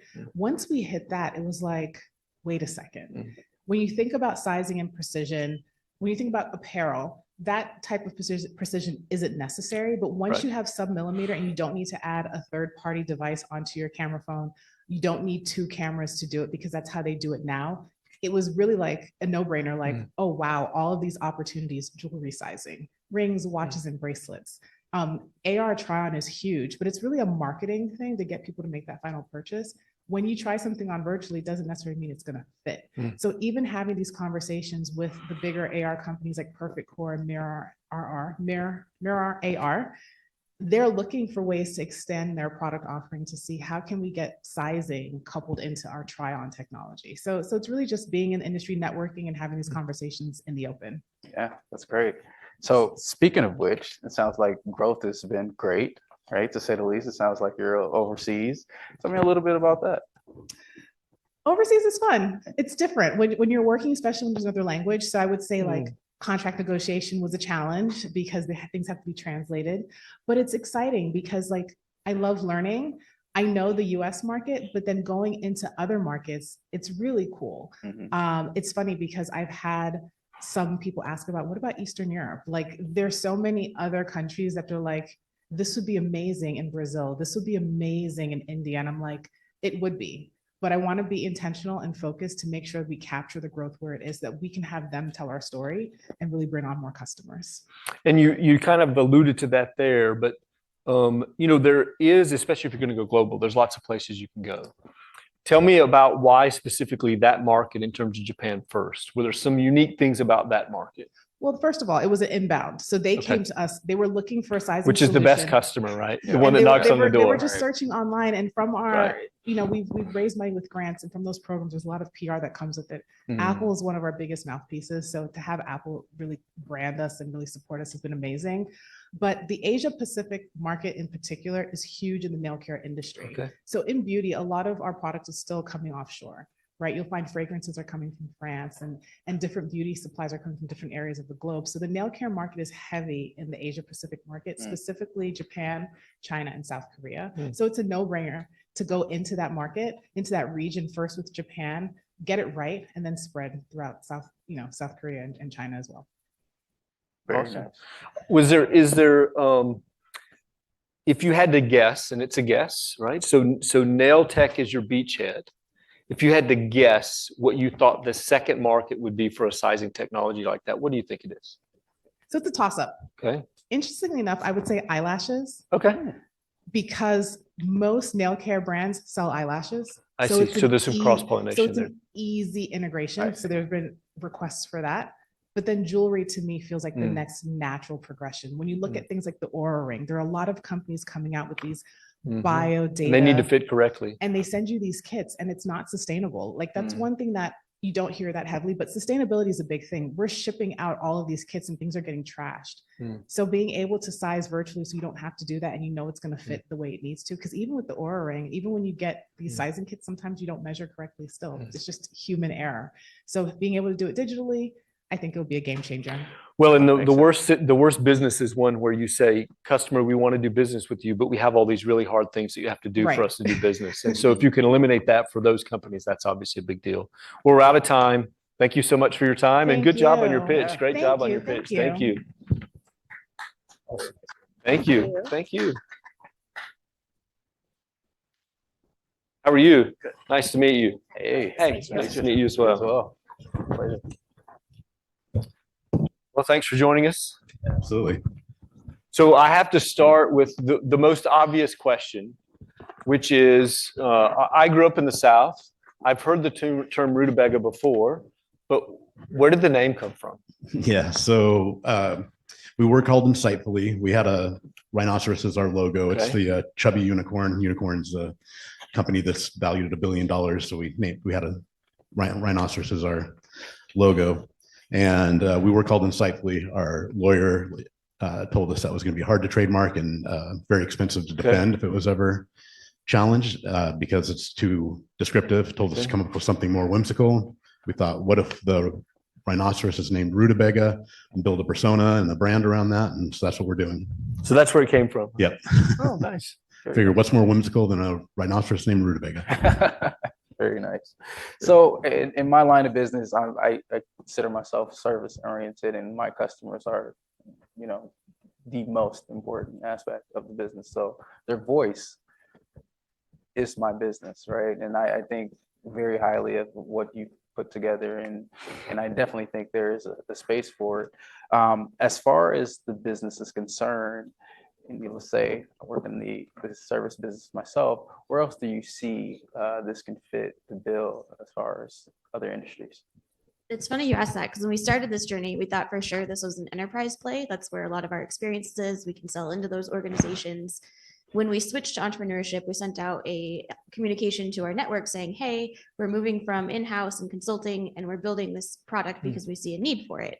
And we had some people reach out to us and be like, oh, interesting. I can see a need for this in my organization too. And so through our customer discovery, we've learned that it's really any organization that wants to be customer centric and have an insights driven approach to their strategy that can really get value out of our platform, regardless of if they're services or enterprise or really their size.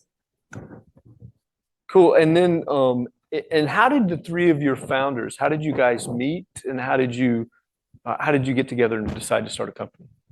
Yeah, so I founded a consultancy back 2005, scaled it up, and Kurt and Allison both worked at it was called Pinpoint. And actually, when I decided to take a step back and go in-house and run teams in the enterprise, Allison took over management of it. And I think it's important to note that, I worked at all the top tech firms, like where you get talent from. And when I decided to start a startup, like it was no question in my mind who I wanted my co-founders to be. It was those two. So yeah. Nice.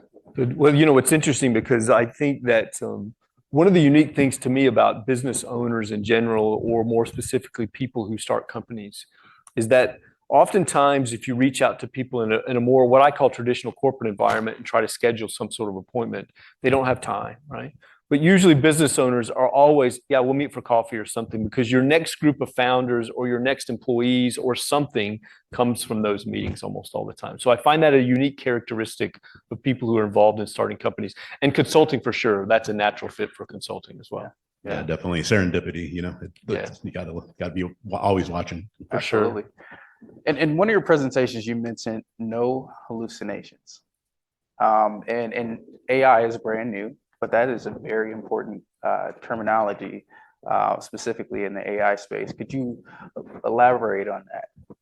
Yes, I can. And if Kurt was here, he would probably give you a much better answer than me. But we have our knowledge graph, as Dwayne was mentioning during the pitch, and that's based on structured data. So in the analysis application, teams define their insights and their knowledge, and all of those insights have supporting evidence. And then they manually create connections between those. We have a roadmap for AI to help with that in the future. But with that repository where you can run an AI chat, it's only pulling from the published research vetted data that exists in that repository. And so because it's all structured and the AI chat is able to use that structured data and a relevance score that Kurt could elaborate on if he were here, it's not going to create insights that don't exist. It will actually tell you if they exist or not. And that is an indicator that maybe you need to go do some more research. Does it make assumptions on its own, which is obviously important. All right. Because I have seen, especially with some of the chat tools that have come out, I saw where there was a tool where basically a customer was working on a chat bot on a dealership, I think, and ultimately worked it out to where ultimately it said, yes, of course you can have a free car, right? Or something like that. Exactly. And I thought, well, that could be trouble, especially from the official website, right? Yeah. So sometimes describing, when you use generic terms to describe something like customer-centric, most businesses would say they're customer-centric, right? Even the ones that aren't customer-centric are going to think they're customer-centric, right? Are there certain things or ways that you can describe the tools that you've developed and the way you've done it so that it resonates with any business, so that they recognize more specifically, oh, this is something we should definitely use? Because that, to me, when I listen to you pitch, one of the things I think is I'm like, wow, this sounds great, but all of the terms sound great to anybody. And so sometimes that's hard to get some traction, if that makes sense. Yeah, I would say you have to have some sort of customer listening effort. Like you have to be making that effort. Yeah, you have to have people that's their job to be out talking to customers and trying to understand customers and what they need. If you don't have that, we're not going to be that helpful for you until you get that structure in place. And it's not going to resonate. Yeah, it's just not going to work. Yeah. Cool. We're out of time. Thank you so much. All right. Good job on your pitch. Thank you. Nice to meet you. Yeah, of course. Thank you. Pleasure.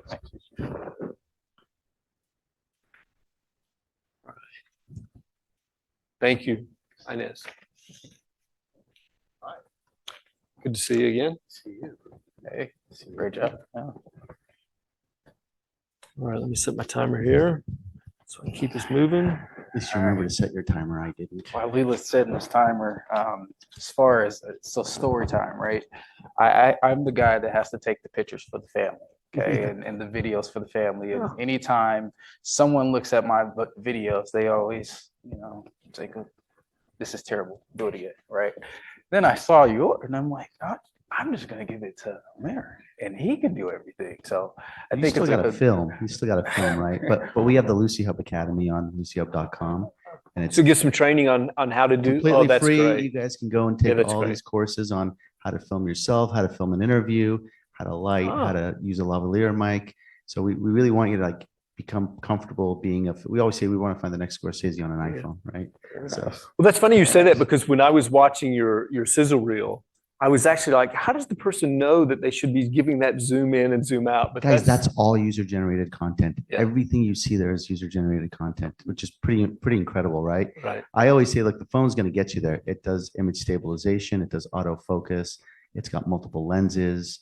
You just got to learn a couple of tips and tricks. In fact, we do this talk. I did one yesterday to 20 corporate comms people. We call it light smartphone action, how to tell your brand story through the lens of your smartphone. And we literally spend an hour and coach them through all this stuff. So we have a webinar that's going to be coming up with the Lucy Hub Academy. It's a whole series of short form videos created on Lucy Hub, filmed on iPhones that teaches you how to do that. Oh, that's great. You know, one of the things I find interesting about this type of tools that you've developed is, I remember reading an article one time that they were talking about that the AI tools are getting so effective that if you film a podcast, for example, apparently there was a fair amount of post-production work necessary to take out the pauses and this and that. And now they run it through in 10 seconds. They basically got production ready to release. How much, and you mentioned in your slide, you know, the goal is to get 80-20 versus 20-80. How likely do you think that is? Do you think that there always going to be at least some level of human touch at the back end of that, you think? I think to get the final product the way you want it, you're always going to have to touch it, right? Even if that's some level of quality control. It could be, you know, our goal is we have this framework we call last pass edit. Our goal is AI does a lot of the heavy lifting, and then the human tells the story, right? Moves content around, looks at the clips, and makes it's almost like quality control, right? So I think it'll be there. I could be wrong, but I think it'll be there. What we're finding from our customers is they want someone who knows how to tell a story better than them, which is exactly what you just said to me, to take that to the finish line. Very nice. I mean, in today's market, you have YouTubers, Instagrammers, et cetera, et cetera, et cetera. And needless to say, there's a market there, right? And now you have larger Fortune 500s like Google creating AI video productions as well. How do you differentiate yourself, and what does that mean for your market? So that's a great question. I'm going to give you the plus and the minus. The plus is this market validation, right? I mean, I'm out here pitching for funding. You know how many people have said this is a crazy idea, it's never going to work, right? Well, Google's in the space now, so it can't be that crazy, right? The con really isn't just Google. It's this. We started this company 2 years ago when Gen AI wasn't a thing. We were using ML and computer vision and a bunch of other things. Gen AI actually made us create a better product because now we have this whole pre-production suite. I can set you up and you can create a script and a shot list, and a social media post and everything else you want in seconds, right? And then push it into the platform and film. So the negative is all the noise. There's a ton of noise. There's a ton of theatrics. There's a ton of hype. And so, you know, my challenge as a founder is to get through all that, cut through all that and say, look, yes, there's a bunch of these AI companies coming out, but most of them aren't going to be here in 12 months or 36 months or whatever. And most of them can't do what we do.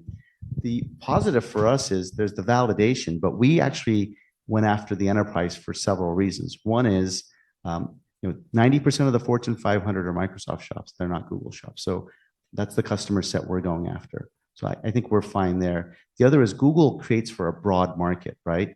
People you're talking about, the YouTubers, the TikTokers, we're going after the enterprise, learning and development, right? Recruiting videos, things that actually require some thought and some human touch. And our customers won't lean to DIY. Google has a DIY product. Our customers lean to professional production. And so I think we're fine, right? I think we're good. I think the DIY guys are going to have to worry about it a little bit, right? Sure. But as far as I know today, we're the only platform that gives you technology for pre-production. It gives you this really robust video acquisition format where we have clients that are actually aggregating content globally, pushing it into our platform, and we're creating these really cool videos, and they're pushing it out to 150,000 employees. Right. So I think that's the difference. Awesome. We're out of time. All right. Thank you so much. Thank you. Thank you. Appreciate it. It's awesome. What's up, Cloud Force? How are you guys?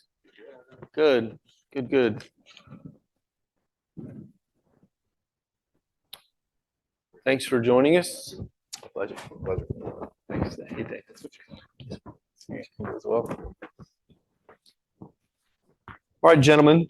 So you guys are ex-AWS people, huh? Yes. Well, you Amazonians. sound like that you know a lot about the space, which is ideal for what you're building, I think, right? That's 100%. So I'm going to ask a question somewhat similar to one of the questions I asked to another group, is that one of the interesting things about some technical products is that for people that use the product, they understand exactly the solution that you're solving. For investors who aren't familiar or as familiar with the product, you can explain to them or attempt to explain to them why there's value in the product, but sometimes that's hard to convey. Tell me about how you try to do that so people understand the significance of the opportunity, especially people that may not fully understand even the tech that you're ultimately using to solve the problem. Stuff. Go for it. Yeah, so it's interesting. Like the last couple of months, even through the due diligence process, it kind of really opened our eyes. You know, we've been saying every time we pitch to a customer, they get it, right? Like you said, they know exactly what they want as an outcome, and we deliver on that. And we started flipping that. You know, let's try to raise some money. You know, we started to hear back. So this is what you do. We're like, no, that's not. Wait, kind of, right? So it's interesting. We actually finally summarized and honed in on what exactly were you building for, you know, the customer ultimately. And we're really just controlling what the developers can and cannot do. So ultimately, like when a company wants to use the public cloud, developers can do whatever they want. They're empowered to do that. That's day one for them. But you start to scale that out, and that was every single company we were running into at Amazon, and even after that, they're like, "Can you just help us control what they're doing? Because they literally can do whatever they want. We have their credit card in there. We own the bill, but outside of that, we can't do anything." Right. And to solve that problem, you basically are left with a consulting engagement to come and build the governance model by hand, Right. or you hire industry experts, which are all kind of stuck at the top, Fortune 500. So in the Fortune 2000 are left with, you know, they're just kind of left in limbo. Right. So that's really the target, is building for those guys. They are the ones who struggle the most with this problem, and ultimately, yeah, that's what we're going to tackle. A quick note on top of that to answer a little more anecdotally for your question is literally every deal that we've closed so far, we have no demo, we have no sales tools. We get on the phone, it's a 30-minute conversation, understand the pain point, we tell them the solution. Great, build it. When you talk to an investor, it's a little bit different conversation because they're not, you know, immediately hands-on with that particular. Unless they're in the industry specifically and they've seen that problem, or literally been on the development team that understands the range of freedoms that they had when they were on the development team, right? And so it's difficult. They're not always crossover to the investor group. Yeah. Tell me about the most rewarding part of the business thus far. Well, yeah, I can kind of speak to that. It's just the accumulation of our experience, you know, working at Amazon as, you know, helping customers. And then I'd spent some time actually being a customer at AWS. So I felt the problem firsthand, right? So kind of eating my own advice. It's really rewarding just to know that we're pretty much the first people to tackle this industry and, you know, destroy the monopoly. No one else is doing this. And again, it comes back to that problem is like, it's so deep in like the, you know, the day-to-day of a company, but it's actually quite a big problem. And so getting in on that flywheel of no matter who's ever going to use AWS, we're always going to be there on day one. So right now the hype is AI, whatever the next, you know, flywheel is, we're always going to be there at the beginning. So yeah, it's just cool. I mean, taking our experience, packaging it into a product and being the first ones to do it. Do you find that building a product that's used on a platform does make it easier for customers to not only find you, but potentially to be able to get access to your product? So for example, if you build a product in the beginning, it's a little difficult now because now there are billions of apps. But the reality is once you were on the App Store, people could find you. You didn't necessarily have to market direct. Now you do. Is AWS crowded enough that it's hard for people to find you guys, or are you unique enough that you stand out in that group of applications on that platform? Yeah, so in terms of Amazon Web Services specifically, it's a little bit different than Amazon.com. Gotcha. So it's a different marketplace. Gotcha. It's more focused for kind of more infrastructure, technical type software services. That being said, you still actually have to have a solid go-to-market plan. And that's a big reason why we're raising the seed round is we're doing our public launch. Even though you're doing it on Amazon and you're on the marketplace, you still have to drive the users to the site. Right. No one actually goes to that marketplace versus an e-commerce Right. site. They don't go shopping. Like they go knowing exactly what they're looking for. Right. So that's kind of where we're preparing. Just have to pull them in. Yeah. Great. We're out of time. Appreciate you, gentlemen. Thank you so much. All right, guys. Thank you. Wow, chair. Thank you so much. Thank you.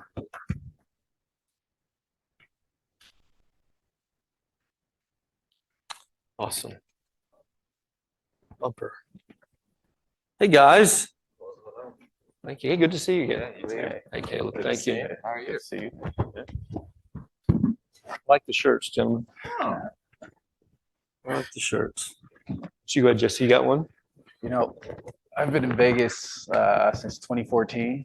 You know, lights, and it was surprising because I'm from Wisconsin normally, and when I came here, I'm like, there is a lot of advertisement, right? Everywhere you look, advertisement. So when I saw the bumper for the first time, the first thing I thought was, how can you look behind you? Like, I mean, the fact that you were able to innovate that is second to none. So kudos to you, to say the least. With that being said, it sounds like you guys are up and running and on the ground. How, if I wanted to advertise my own company and things of that nature, how can I get into that? Yeah. Basically, we would talk about, what problem you're looking to solve, or if you have any like some sort of slogan that you're looking to for your business. And we would show you how many impressions you're going to get and how many play times you're going to get. So for right now, for $6,000, you can get 3,000 hours of playtime across our fleet of 125 vehicles. I don't know if you know how many hours are in a month. It's about 730. And so you're getting about 3 months worth of hours on a bumper screen. So that's basically what we, with people like yourself who are looking to advertise on unmissable location, we sell them. So you mentioned earlier, I think you mentioned that, I think it was Scott had told you, listen, you need to fill out this advertising. You need to sell out your advertising. And you said something about 8 units or something like that, right? So are you typically running a rotation of 8 ads on a single screen and then replay? How does that work?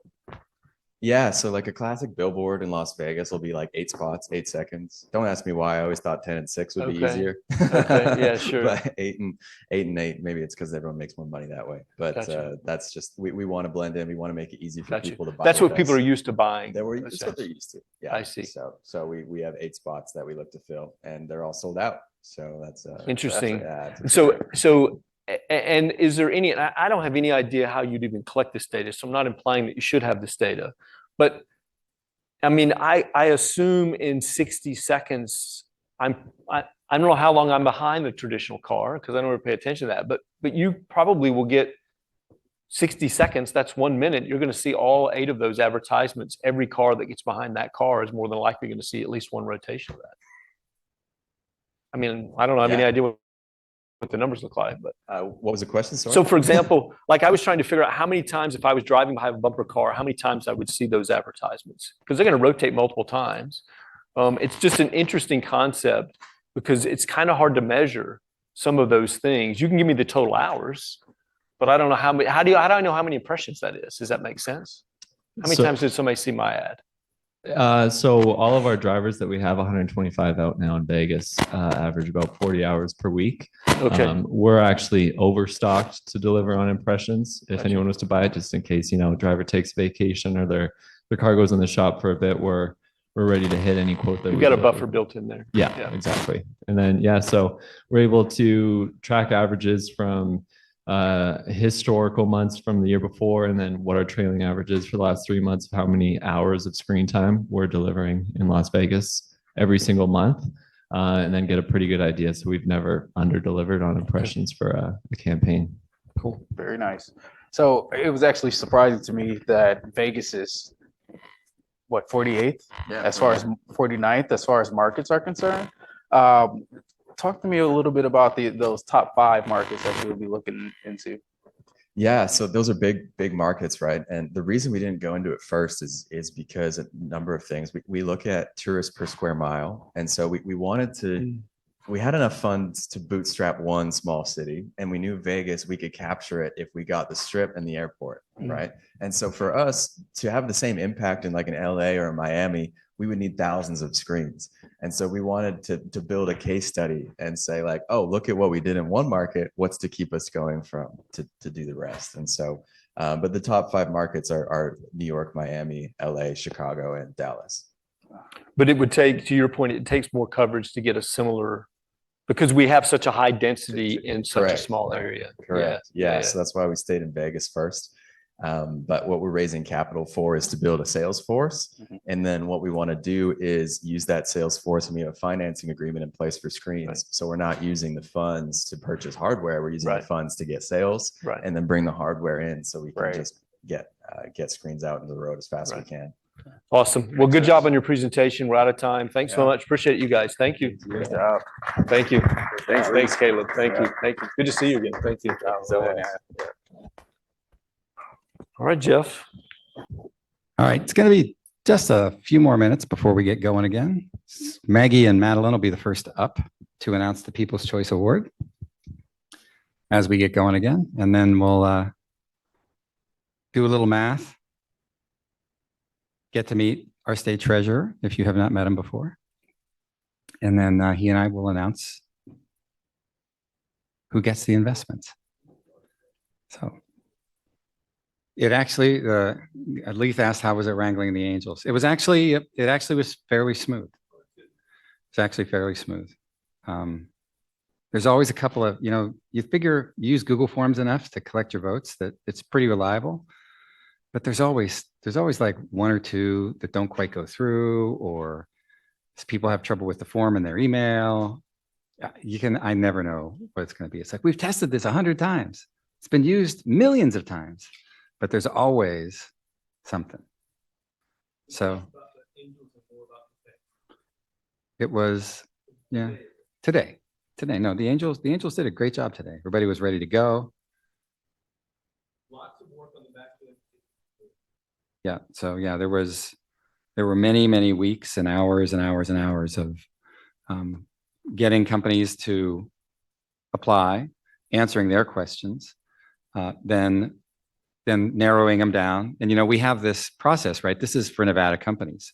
And it's pretty clearly stated on every single piece of material that we do. This is for Nevada companies. I mean, so you figure, okay, people will read it. Still, every year, probably 20% of the companies that apply are not from Nevada, have no intention of moving from Nevada. They just saw that somebody was doing funding companies, and bam, here comes the inside. So those ones were pretty easy to cut. Though that 20% of the 161 companies were pretty easy to cut. But then it got a lot harder because these seven were just getting to the seven was a difficult step. Ideally, our methodology calls for us to get to 6. We couldn't get there. So, there were people lobbying for the different companies. And so it's exciting. All right. Messages are coming in.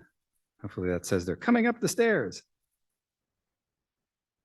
Hey, everybody. This is the 2 seconds that I get to talk. Let's get people back in the room. So okay. Yes. I've asked our interns to go find the people and get them back in the room. Okay. But you all did a great job today. It was wonderful. Thank you all for participating. We invite you all to become investors next year. And what have you been talking about? Yes, and the hard part is the due diligence. We do spend 5 weeks doing it. It's a little bit like herding cats. There is the aspect of working with the founders to give us the information that we need. And then there is the aspect of getting our angels to go ahead and write up reports about the stuff that they've discovered. But each week we share, each team that is working on a company shares with the other teams. And it is just the most fun program that we have. And it's doing good for Nevada too. So now I'm just dancing until the rest of the people come in the room. So enjoy your phones. All right, Josh is back. We can start now.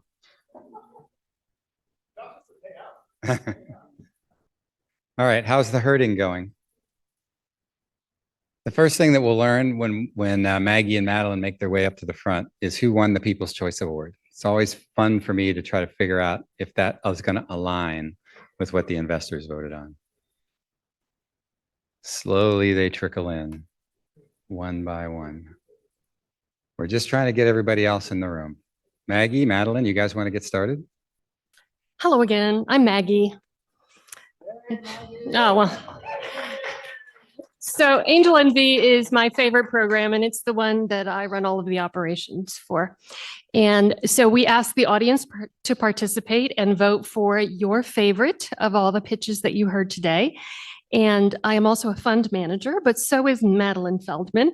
And so Madeline is going to come up here and announce the People's Choice winner. Thank you, Maggie. And a big thank you to Maggie and Jeff and the rest of the Startup NV team for putting on this event. And another huge round of applause for all the amazing founders that stood up here in front of all of these faces today and showed you what they've been spending their lives doing the last few years or months. It's amazing. All right, so our People's Choice Award, which is this beautiful custom-made state of Nevada piece of art, is, can I get a drum roll? Okay, I've got feet, hands, Standard Measures Technologies. Aurelia. So the audience voted for their favorites throughout the event, and you are the People's Choice. So thank you so much.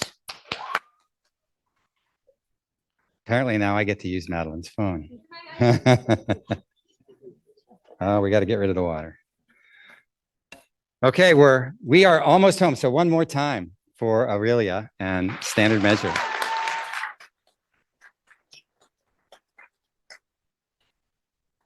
So we're almost there.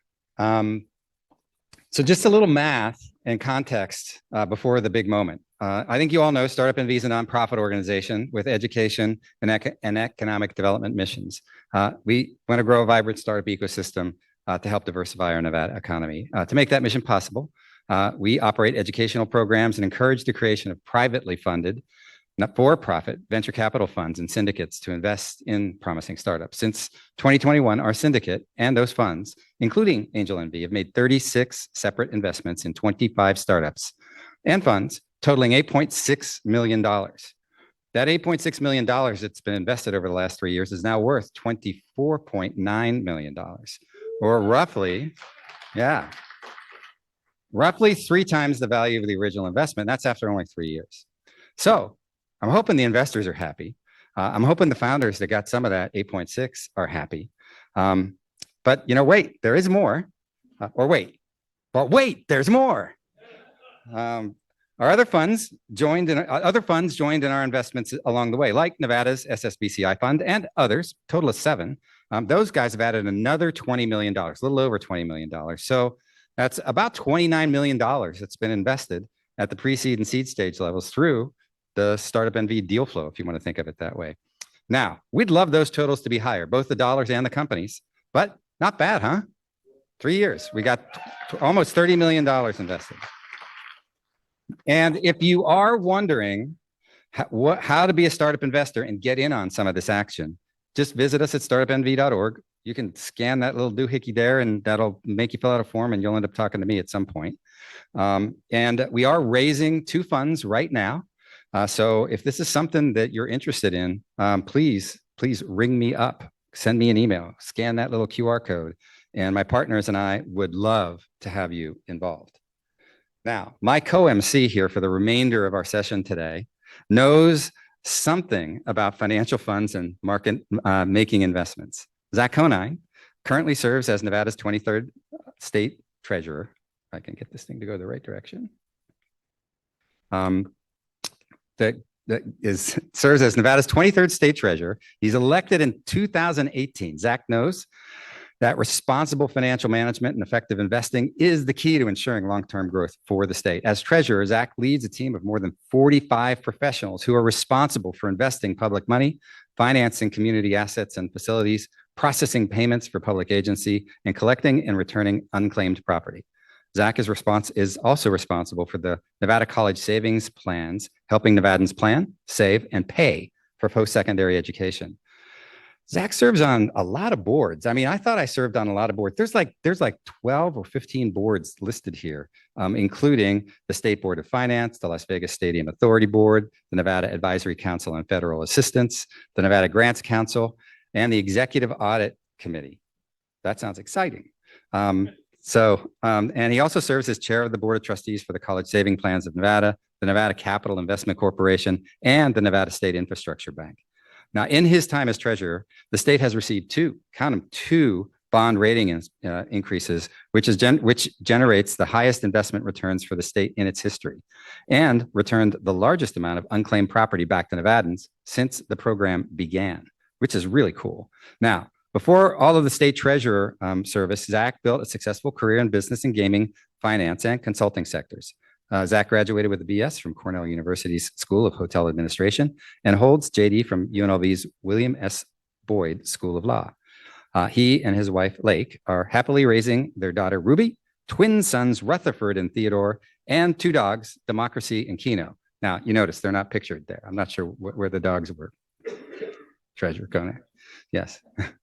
So please join me in welcoming our state treasurer, Zach Conine, who will say a few words, and then we'll get on with the checks. Well, thank you, Jeff, for the kind words. It's an honor to be here today. I'm Zach Conine, your 23rd state treasurer, and that was an exceptionally long bio, and I'm really sorry about that. It came with the job. We have gotten a third credit rating upgrade since last we updated the bio, so that's fun. We've returned about $250 million worth of unclaimed property, and I'll give you the website at the end. If I give it to you now, I'll lose the attention of literally everyone in the room while you search for unclaimed property. I will say, though, just for anybody who might be struggling with Mother's Day coming up, unclaimed property makes a wonderful gift.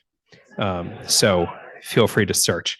Now, as the state's treasurer, I also serve as the state's chief investment officer, and we run a small portfolio of relatively boring things like treasuries and agencies. When I took office, the portfolio was around $2.8 billion. As of last Friday, it was 10.1. So we're doing okay there. We've actually been able to kind of extend our investment return successes pretty significantly. We've had just sort of a strange run for anybody who's a bond market investor. It's been a pretty good time. Not for anybody else, mind you, but a pretty good time for the work that we do. But I'm excited to be here today because most of the things that I get to invest in are really, really, really boring. Like really boring. Treasuries, agencies, commercial paper, corporate notes, NFTs, just things that, aren't really going to move too much in value up or down one way or another. But I know that every time Jeff calls, I'm about to hear about something amazing. And, I think this is really important when we think about the investing work that gets done in the state of Nevada, the work that Startup NV does, the work that Jeff's compatriots in the space do, the work that you all do. Because we spend a lot of time in Carson City, in your government, investing in big ideas, right? We spend a lot of money to bring businesses like Tesla here. We spend a lot of money to bring probably the worst baseball team in professional baseball here. We spend a lot of money on things that are already baked, but we don't spend a lot of money on the bakers. And that's why I'm excited to be here with all of you, because you're doing the work of diversifying our economy from the ground up. And that's where we need to be spending our time. Because yes, we can go spend a whole bunch of money, bringing someone here who's been successful other places, and that could be a good investment. But we know that if we support the work that you're all doing, one of you will be the next Elon Musk, not the crazy parts, but the good money parts, right? And that's why this is so important. So in your treasury, we are here to help. If we can ever help with anything, please let me know, specifically on the unclaimed property side. But I know there's some parents in the room, so don't forget to invest along with $38 billion of other people's money in our 529 plans. So Jeff, I think we're going to hand out some money. Right. And remember, if you don't claim anybody, if you get a check and you don't deposit it, it will get turned over to unclaimed property. And then there's an entire bureaucracy in front of you to get it back. Okay. All right. Are we ready? Yes. Okay. So we are investing in two companies. We have $275,000 to deploy today, this afternoon. And so that's the AngelNV4 portion of it. So each of these companies will also get a match from the state of Nevada's SSBCI program. Now that's not in Treasurer Conine's wheelhouse. That's over at GoEd. But it's totally they do good work over at GoEd. It's all spendable money from a startup. Better if it was TOED, though, don't you think? It would be better if it the was Treasurer's Office of Economic Development. I like that. I like that. All right. I like that. So this $175,000 is representative of $150,000. So shall I, or? Well, I don't know who it is. Okay, so I only found out because I snuck a peek at If the you check. press the button, will it come up and then we No, can say well, it together? I don't think no, because we didn't know who it was when we made the Then it should slides. definitely be you because I would just be saying a company. All right, so the investment of $75,000 goes to Zencentive. Gentlemen, come on up. We can step over here and maybe Big take a picture. checks. Maybe take a picture with the checks and these guys. Oh, here, gentlemen, get in the middle. Yeah, you guys Go for it. Come on in. Congratulations. Thank you. Don't actually try to deposit this. Go to straight jail. All right, gents. Congratulations. Don't spend it all. Yeah. We'll try not to. Good luck. Take this with us? Yeah, you take it. What's that? What? There was a typo? Uh-oh. All right, so you've peaked. I have. So would you like to make the announcement of the $200,000? I'll probably pronounce the name of the company wrong. So why don't you do that? But I'll go get the check. Excellent. Okay. See, we've practiced this a lot. So the winner of the $200,000 investment is Tilt. So that's the end of the show. That's the end of the show? That's the end of the show. Unless you want to like belt a tune out. No, no, I don't. So thank you everybody for coming out today. Thank you, Treasurer Conine, for coming out to. It's an absolute pleasure to be here. For you to come out and join us here at our event. And we will be back again doing this next year, right here in this same place. And hopefully you'll want to invest with us either as part of AngelNV 5 or as part of one of our other two funds, Fund NV or 1864. So please come back and see us again. If you're a founder, come back and see us. If you're an investor, just keep in touch and we'll have lots of opportunities for you to join us. So thanks again. And we will see you again soon. Have a great day, everybody.